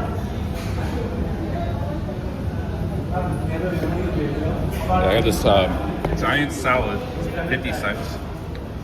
And this is a meal for 2 people. It was $2. So $2. The drink was maybe, all this is $3, man. And this is portions for 2 people. Usually, Cholibatari, you get one of these and one of these. They gave me 2 of each. And they gave me like a massive salad, which I'm only eating half of. So, I told Fat and Broke, come to India, man. Like, we could be sharing this meal. It's enough for 2 people. It's like $1 a person. Nice restaurant meal. Fat and Broke, he was with Pigs TV streaming in Vietnam. But he said he might be going to Thailand soon. So we got Fat and Broke in Thailand. We got Louis Cabo, Chrissy Boyd. There's this guy, Philly Dom, I've been watching. Who's he's in Pattaya right now. Could collab with him.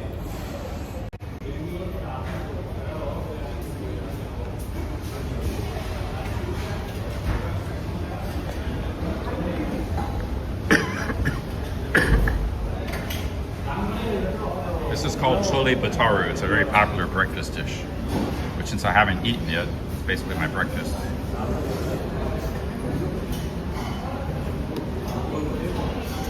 Mixing this right in the water. But I was hoping somebody would join me in India, man.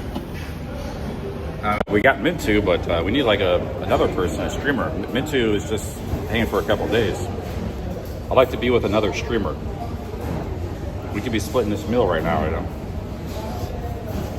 was trying to get Fat and Broke to come here. I mailed him yesterday, but he said he might be going to Thailand. Big ups to Fat and Broke. He's been streaming like 12 hours a day in Vietnam, but he streams on Kick though. So I don't watch Kick. But, I looked on Kick yesterday to see where he was at and what he was doing. He was in Vietnam. He was actually sitting down with Kicks TV, who was a guy I hung out with in Phuket. He's a big part of the Thai genre. Hey, Stinky, thank you. So to those who may have heard, Dusty Freeman, the guy who killed 2 cops a month ago, was found today, shot dead by police. Big up Stinky, I didn't hear about that. Thank you, Stinky.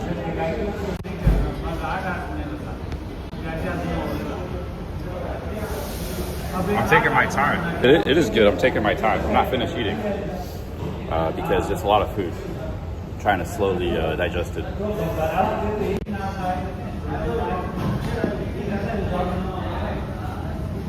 This is portions for 2 people.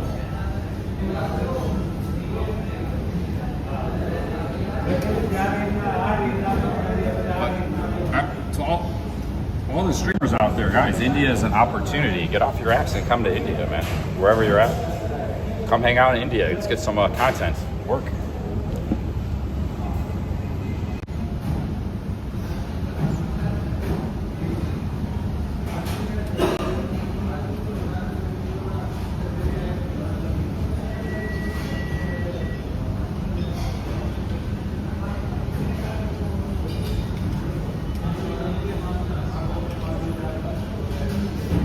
If you guys know of any streamers you watch on Kick or something, tell them to come to India, man.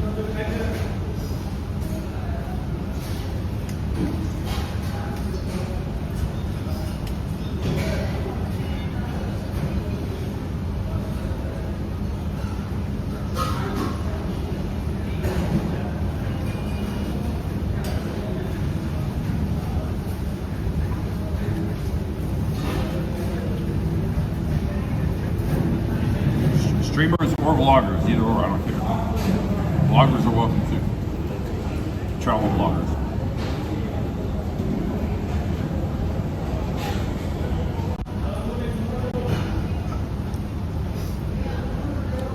They're doing forces, I think that'd be awesome.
Sticky, thanks for the support, man. Big up Skull.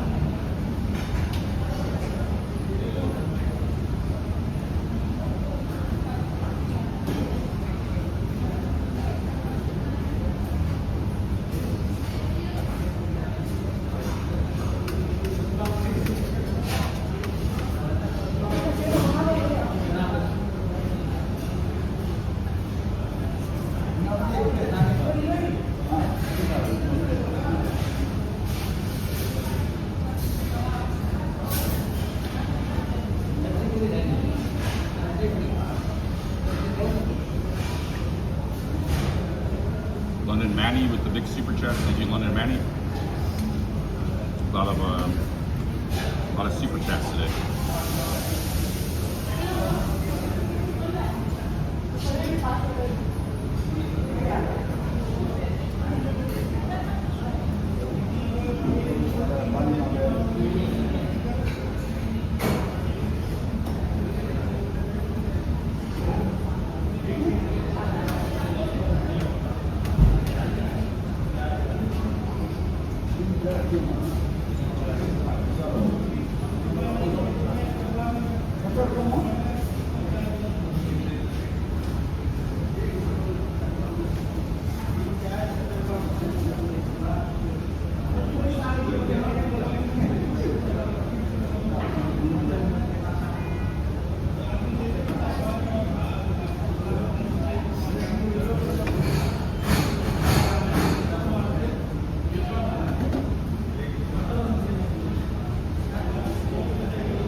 Walk around a little more, maybe get a chai on the street somewhere.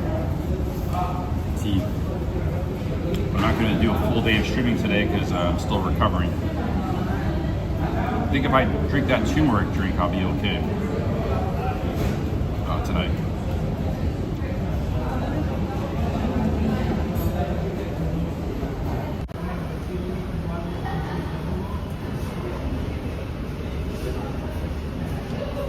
Yeah, this bread is fried. That's how it got puffy like that.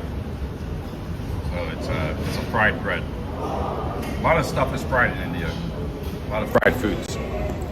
They're delicious, but you know, they're fried, so.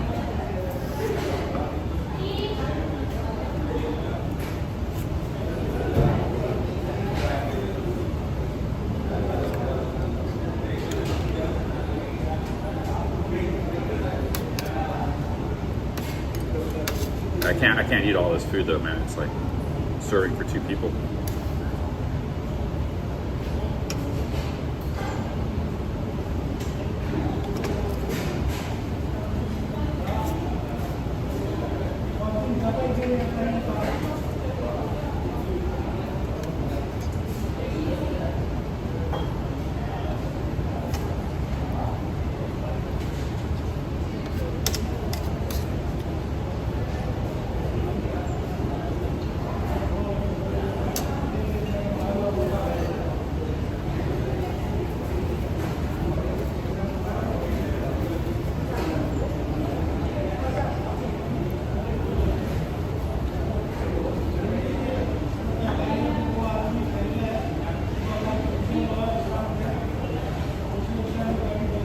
Alright guys, that's it for me. I'm going to finish these tomatoes and head out.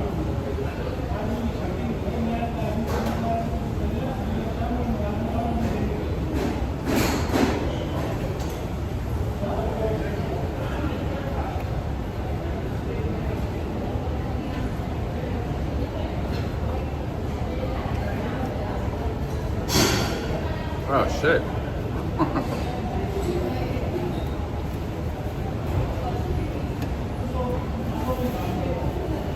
Luis Cabo has dropped down $400. Maybe the biggest super chat in the history of this channel. He says, go back to Pattaya.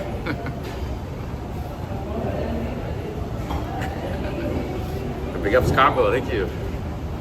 Thank you, Cabo.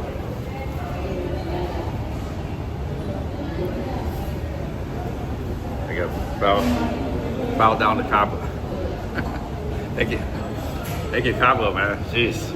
I had a good month this month. This is making my month. Thank you, man.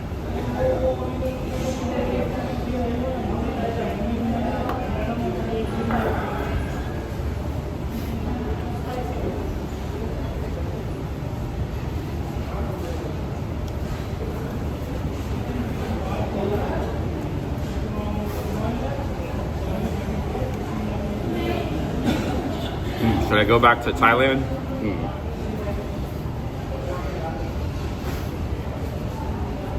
Big ups, Cabo, thank you. If I go back to Thailand, I'm gonna get a fan room this time. I wasted a lot of money at hotels.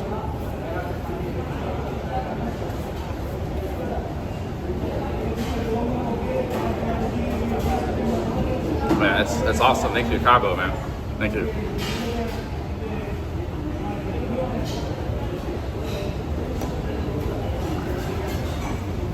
Shit, maybe we get a tuk-tuk. We gotta keep the stream going because it's been a very good day.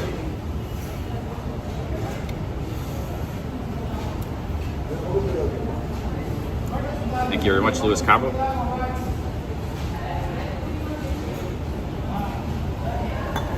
Cabo, you know Songkran's coming up in the middle of April. I don't know if you ever experienced that before, but you might not like that, man. It's pretty hardcore. You may or may not like it. You might like it, but you might actually like it. Yeah, Cabo likes to party. He likes fun, having fun. But you might like that, but it's gonna be a nuisance too. I don't really like it that much.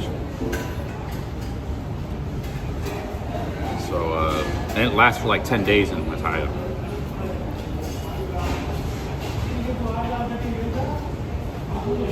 Oh, you'll be there after Songkran. Okay. I mean, if you never experienced it before, it's worth experiencing it for a few days. But yeah, in Pattaya, they like double the length of it to 10 days. It's usually like 3 or 4 days. They just keep doing it for days and days in Pattaya. Thank you, Cabo. Thank you very much for the super chats, man. I'll be there after Songkran. And maybe that's when I'll go there too if I go back. So that means I got like another. We're gonna hold down the fort here in India for a few more days. A few more weeks, I mean. Thank you, Cabo.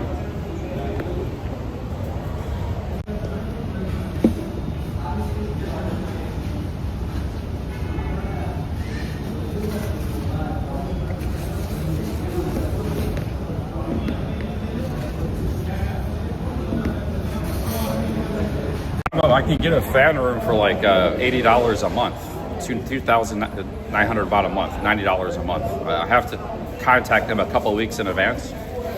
I contact my friend Sean, so maybe I'll do that.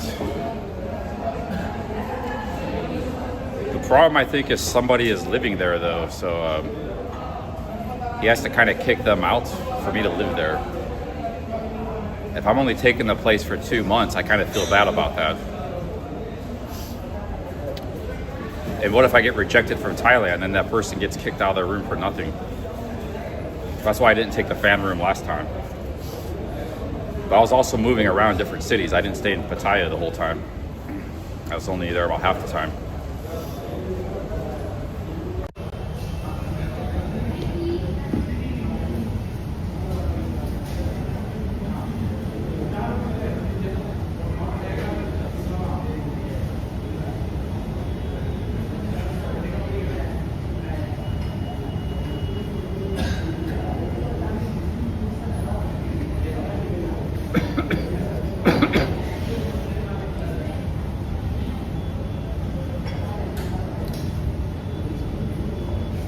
Alright guys, I'm going to use the bathroom real quick. I'll be back and wash my hands.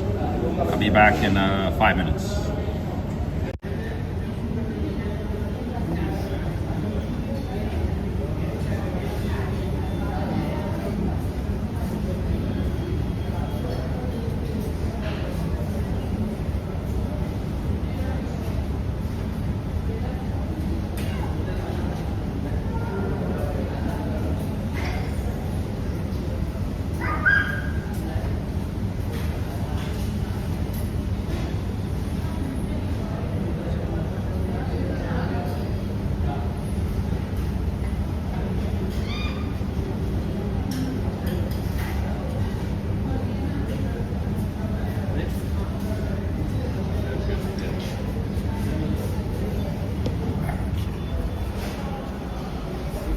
Damn it.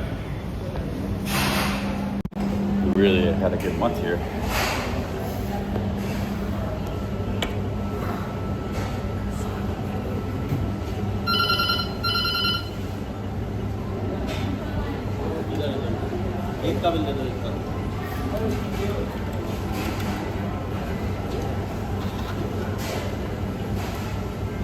Hey, Tinny Fuller, thank you.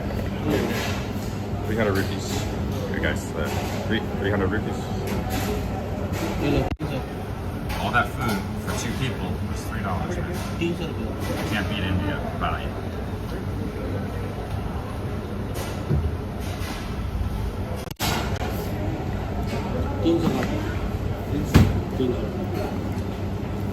Thank you, Tinny Fuller, the £1 British pound. Thanks. All right, let's go. Maybe we'll go hang out and explore a little bit. Actually, that food made me feel better. I gotta use the toilet. I'll be back in a minute. I gotta use the toilet. Gotta find a place to set my phone.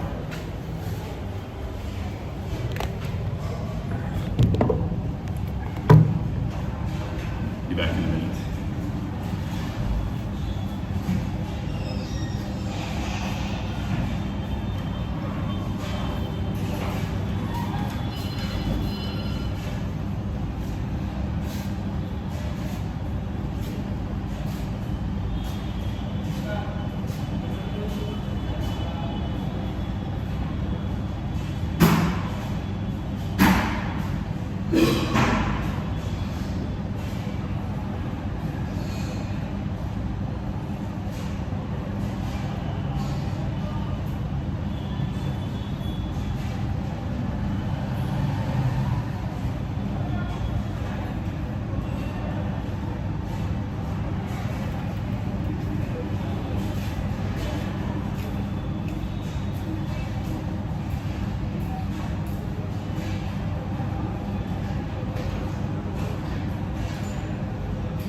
Alright guys, I'm gonna keep this stream going. I feel pretty good.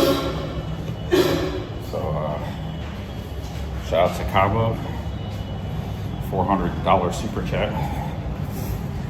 And we had some other super chats, Steaky and London Manny, Gold. So we're doing really good here. India.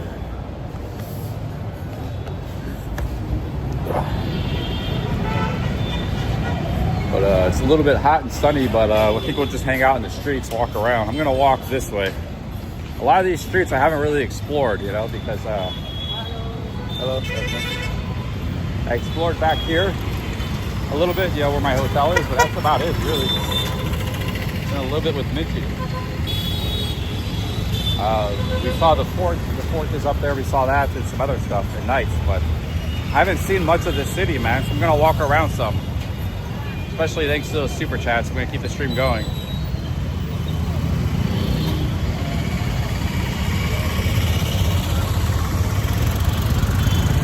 That food was perfect, you know. Was it too? If you eat too much food while you're streaming, it shuts you down. You don't want to stream anymore. That food was the right amount. I didn't eat too much, and it actually made me feel better. It gave me energy, and I feel like I'm good to keep streaming for a while.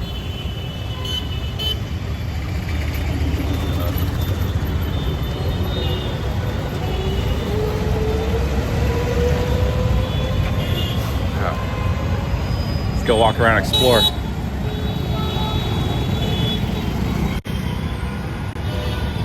Look at this building.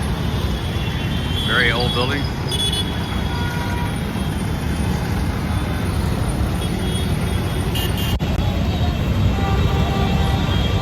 There's the Priya Hotel. That's where I've been eating. Very good food and very cheap. Very good quantity. Very Very, everything there is very good. I had the lassi last night, so it was very good. But there's a hotel there too. The hotel is $23 a night. That's a little too expensive for me, so I'm staying at other places. My hotel is $13 a night.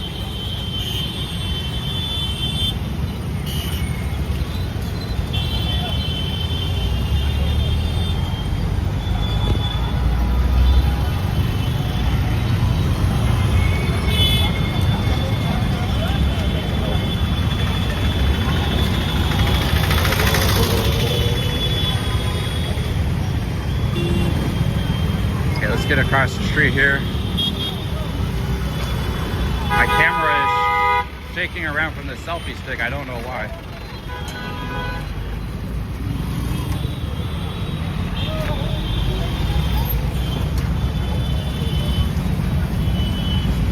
These are traditional Rajasthani shoes, sandals, slippers. Hello, how's it going?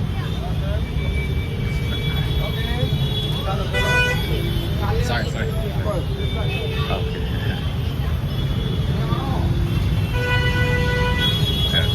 Nice. These are traditional sandals. Maybe I'll buy some. Yeah. How much are the sandals? All a different price? 350, 400. 350, 400? Wow, man. This will cost you $20, $30 in Thailand. Are they made in China or made in India? India. India, yeah. Rajasthan? They're made in Rajasthan. I'm thinking about switching to sandals. That's what most of the locals use.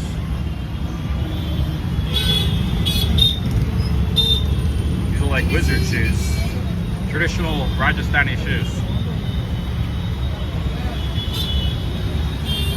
All made in India.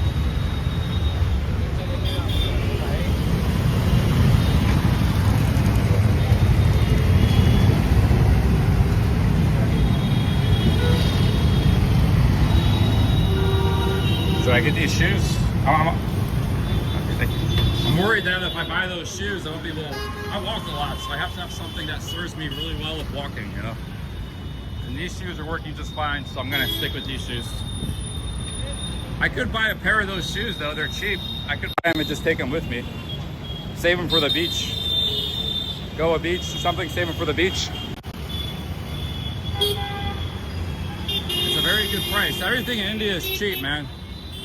Like nice leather sandals in Thailand would be like 30 bucks. Here they're $3. Super, super cheap here. I'm tempted to go back and buy them.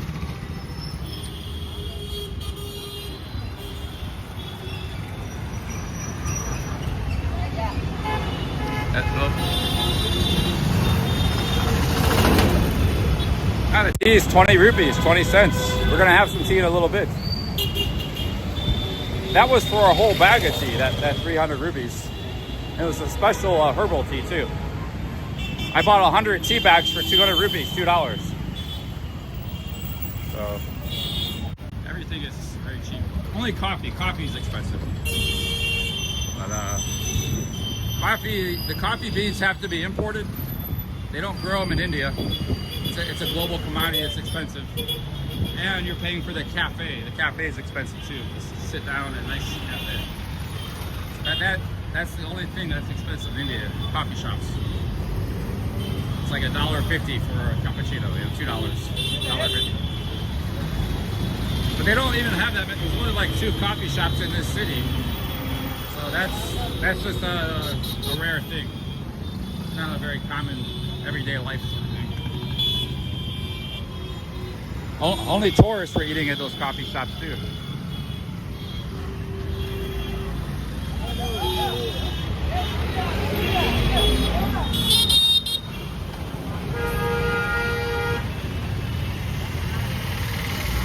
Those Japanese ladies back at the coffee shop, man, they had a cough too. I heard them sneezing and coughing. So it afflicts people out here.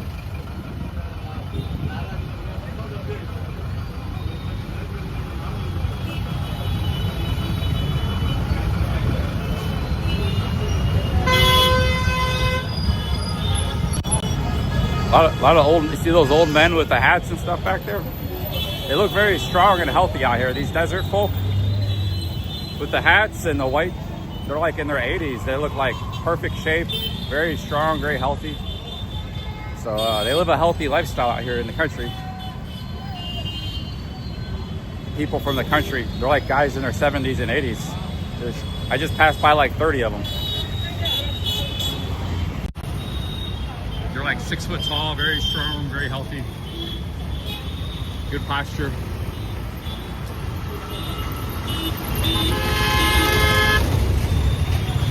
Must be a healthy life out in the country and out in the desert. They live a healthy lifestyle.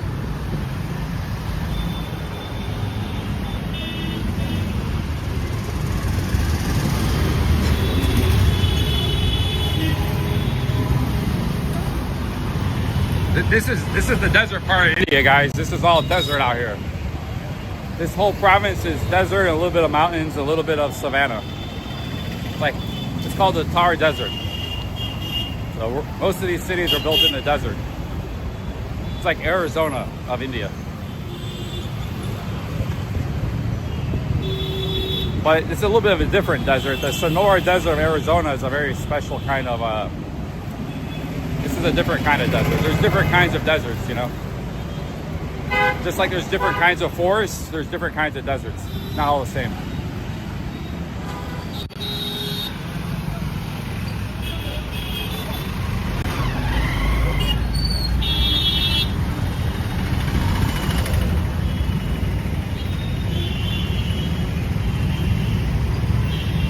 Astrologer, Guru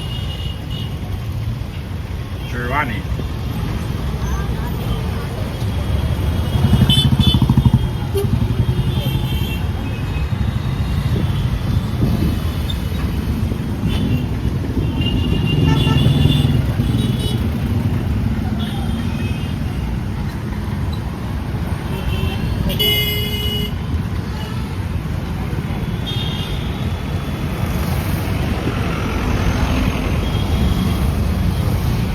Yeah, shout out Luis Cabo.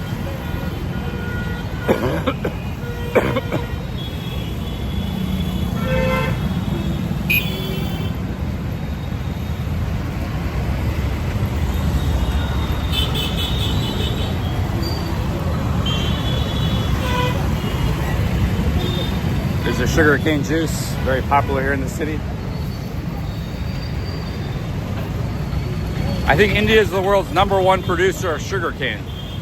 I haven't looked that up, but I would bet that's the case. I gotta look that up. They eat a lot of sugar in India. They don't have chocolate, they don't have coffee because it's not natural products. It's very expensive to import. They have a lot of sugar though, and a lot of spices.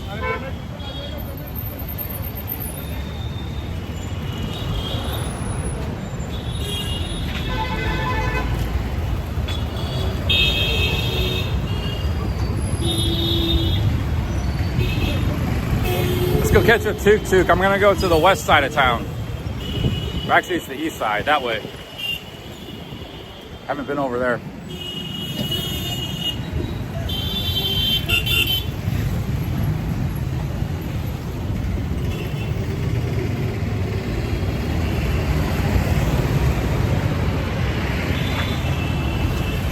Oh, is it Brazil? I was just guessing. I was hazarding a guess, but yeah, Brazil is actually pretty famous for sugarcane production. They produce a lot of coffee too. Hello, tuk-tuk. Hello, sir. I go 2 kilometer that way. Cover block. 2 kilometer. 2 kilometer why? 2 or 3 straight. Straight. Yeah, 100 rupee. Okay. Okay. Please come. No. Okay. Okay. Yeah. Location on hai? I don't know. Just that way. Straight? Yeah, straight. Yeah. Okay. I don't know where I'm going. I'm exploring.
Yeah, big ups, Ankush. I'm maybe overpaying a little bit, but that's all right. Okay, 50 rupees is the average price for a lot of things. If you're going far, maybe it's 100, 150 rupees. I'm not going that far. I don't really know where I'm going. I'm just going up the street a little bit.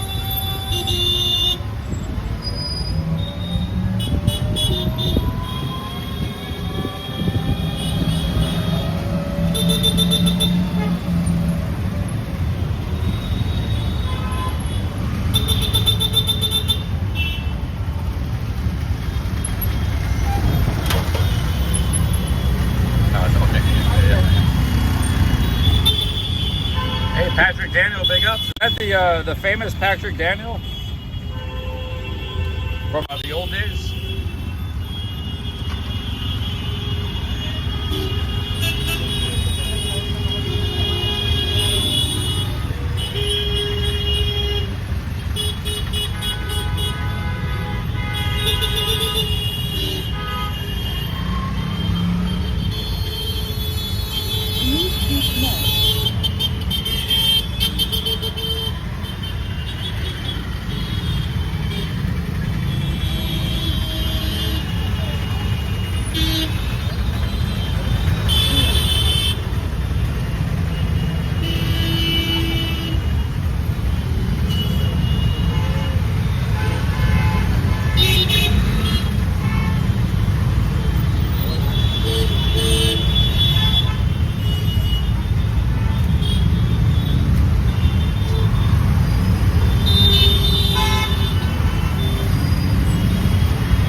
next intersection we're gonna get off. Next intersection, next street. Okay. Beautiful views in Mehrangarh Fort. I go already, yeah. I'm just exploring the city, yeah. Yeah. And you may go on. Live streamer. Live, yeah. You are from USA. USA? Yes. Okay, okay. Yeah, there's nothing really down here. It's like a big park or something. Looking for a crop. Of Rajasthan. Oh, okay. What is it? A zoo? I think it's a zoo. Yeah, okay. I can stop here. Yeah. Okay. This part of circle. Okay. Thank you. Thank you.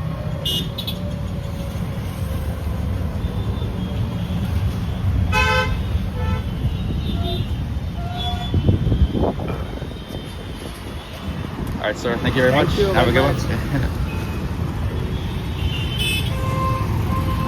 Yeah, I spoke pretty good English.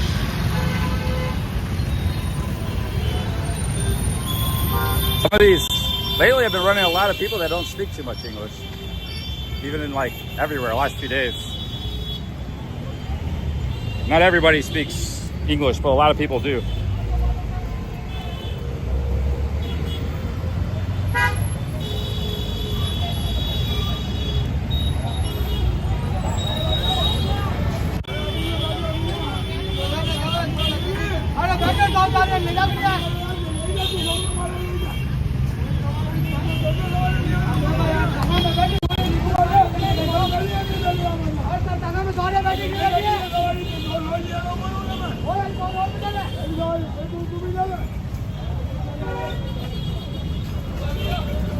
Some intense negotiations going on there.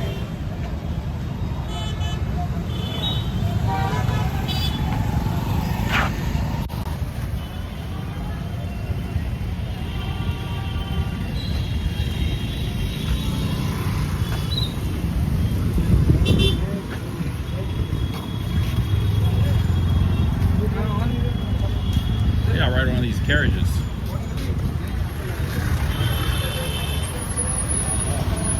This guy is the carriage, and we're here talking to the tuk-tuk.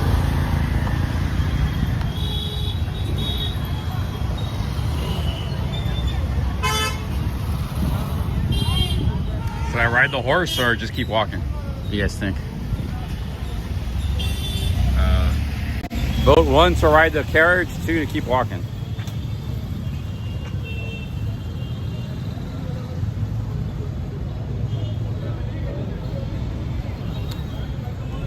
Yeah, I've been hearing a lot of stuff on YouTube about England. Apparently the Federal Reserve was created by England. America, and the people who opposed it, all the big industrialists, like the richest people in America that opposed it, they were all in the Titanic. Pretty crazy stuff, man.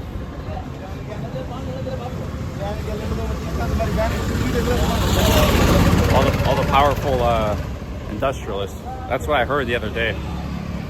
A YouTube video. The Federal Reserve is like a mechanism that the Bank of England and England can keep America down. Control America. That's a horse and cart they have here. So I don't know if that's true or not. That's just what I heard, but on YouTube. But there was, yeah, a lot of the big industrialists were on the Titanic. A lot of the big, and they all opposed the Federal Reserve. So that part I do know is true. I heard that before. Like Jacob Astor, very powerful people in America. Who wanted the Federal Reserve was, they put that in place in 1914 or something, right before World War I. And there was a banker, J.P. Morgan, really wanted that. He was kind of a bad guy. So, well, a lot of people didn't want that. They said America is doing great, working fine. We don't need this, you know. That's when they put the income tax in. They put the Federal Reserve. They did world wars. A lot of bad things happened at that time. But the last 50 years, America was doing amazing, you know.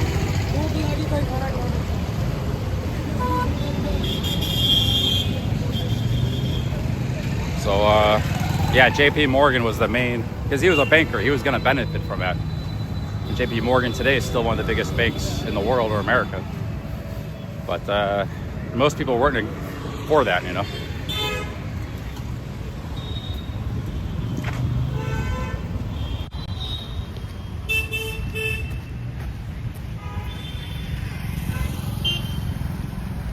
But there's some big YouTube channels, they say everything about the empire of England. And they say Trump is fighting the empire of Great Britain. Prometheus Unbound, they got like 500,000 subscribers. So they've been going against or controlling America for a long time in a lot of places in the world. But, you know, Trump's trying to break free the shackles of the British tentacles of the city of London and stuff that runs a lot of things around the world.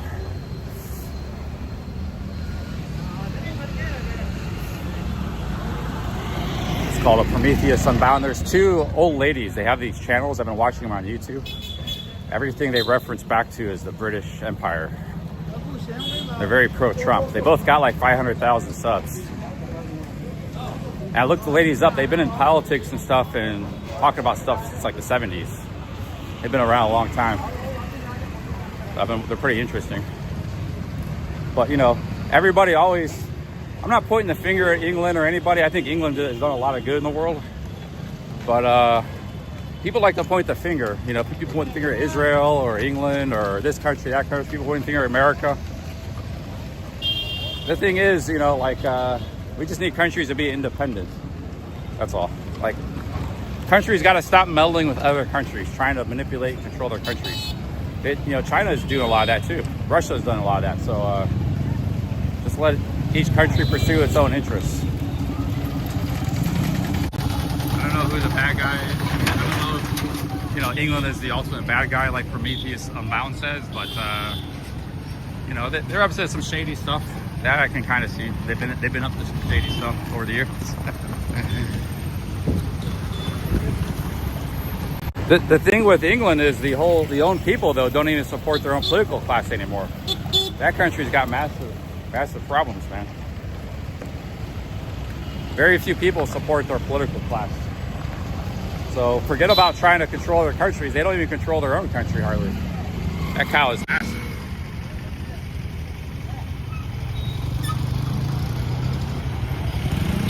Just gave him some food.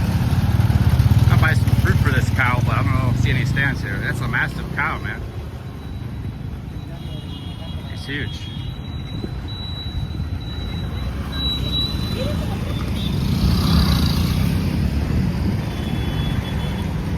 Oh, there's a tea shop. Let's go get some tea.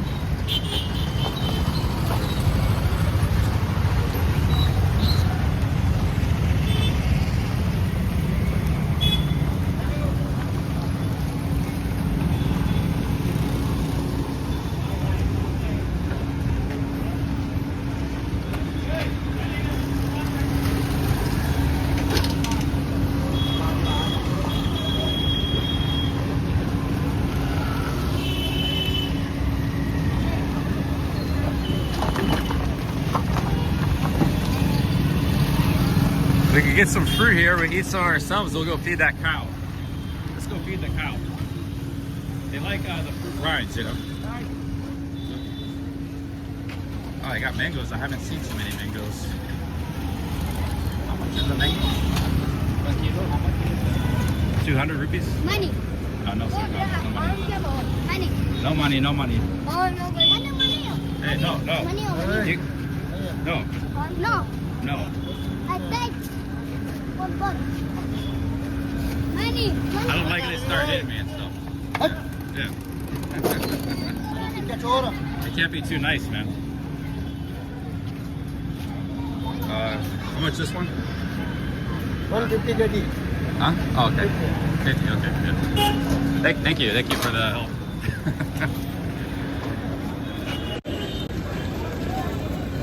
Yeah, they were like poking me and asking for money, so I didn't like the way they came up to me, man. Not gonna give them any money. I think we're getting by the tourist area, so this is why we're getting some problems here. Can you cut? Can you cut? Okay. See, this every time you get by a tourist, because the fort's up here, so you got people going to the forts. Every time you get by the tourist area, you get this kind of thing.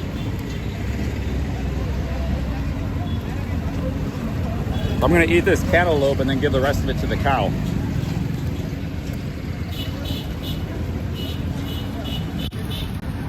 Man, the views are real low. 100 views? Why is the views so low?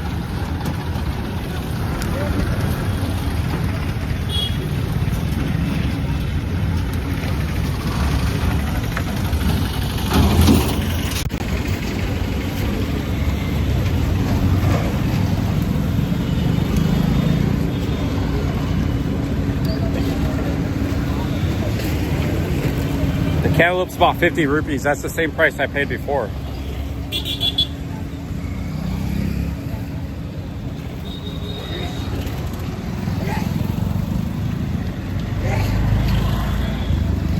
All right, we're gonna eat like half of this cantaloupe and feed half of it to the cow. The cow's gone already. Very busy intersection.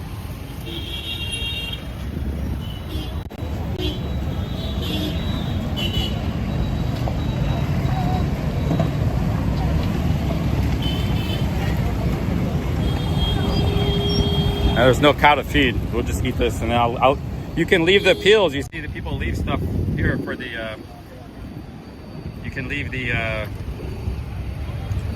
peels. The cows will eat it. I don't know why the views are so low. We're never this low on views. The vertical we had 300 in the chat. I might have to switch back to vertical. Stinky, big ups. Thanks for the five Aussies. Thank you, Sneaky.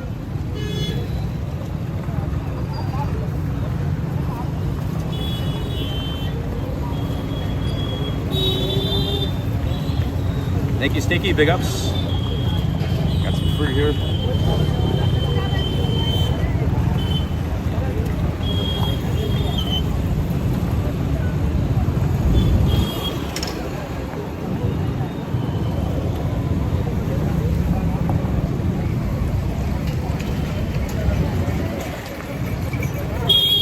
Thank you, Stinky, for the 5 British pounds. I don't know why are the views so low. They've never been this low. 94, we're under 100. I don't know what's going on, man.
Big ups, guys. What's going on in the chat?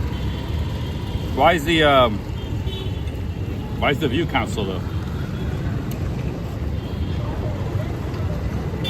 Internet seems like it's working fine. This isn't littering. The cows come by and eat this stuff. They love this stuff. I fed the cows. Already fed the cows this. This is like a gourmet treat for the cows. So people leave their fruit peels behind and they eat. The cows eat it.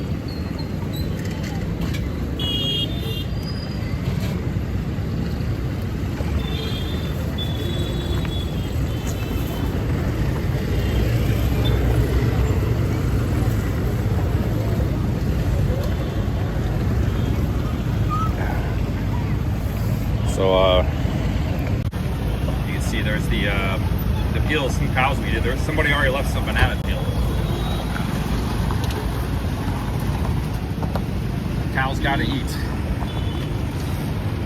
I'm not sure I want to walk up this way because I might run into those aggressive kids again.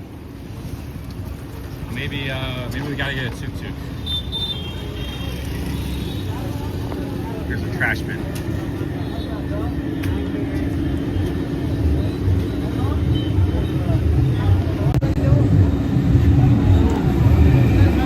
See if we can find some water here.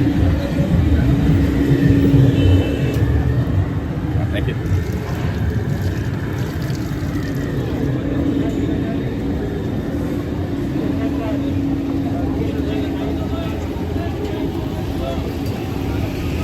Got kachori, sweets.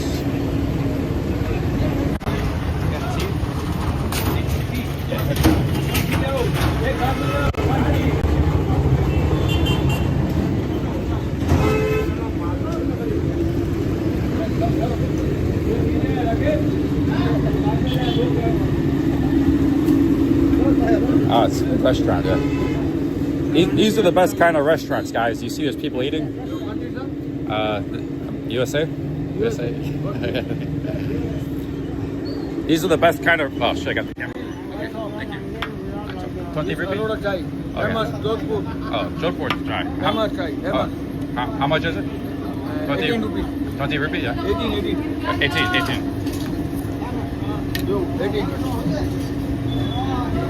18 rupees. Okay, thank you. It's very nice kachori, onion Kachori. and samosa and Oh, yeah. chili pakoda. Nice, thank you.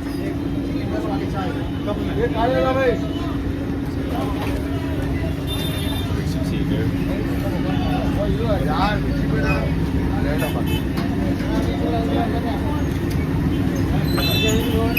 tea. This is where they make the tea, guys. Check it out. That's the tea here. I think we might be getting blocked by YouTube or something because might be getting blocked by YouTube. These numbers, something weird is going on. These numbers aren't natural. How many does it say in the chat for you guys? Maybe my Prism is app wrong.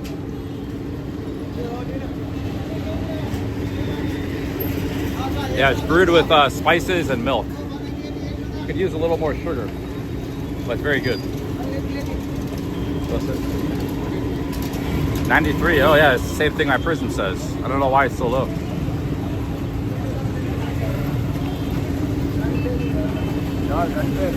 Me, this one? What do you think? America. Yeah, it's dropping like a rock. Might have to go back vertical after this stream. I've never had numbers this low. Oh, I talked smack about England. Yeah, it drops right after that. I talked smack about the Federal Reserve. Shit. I was just talking about something I heard on YouTube. I wasn't promoting it or anything.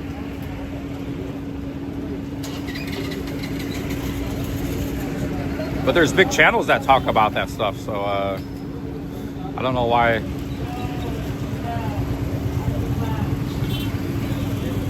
the numbers are so low.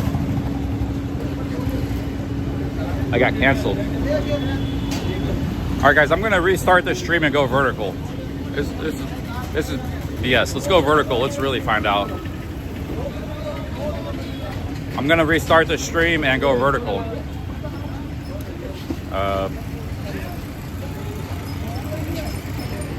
It's just like the Tataria theory, you know, the Tataria theory, it's a theory only. You can talk about theories. I guess you can't talk about certain theories. All right, guys, I'll be back in a few minutes. We're gonna restart the stream and go vertical. And go back on YouTube app.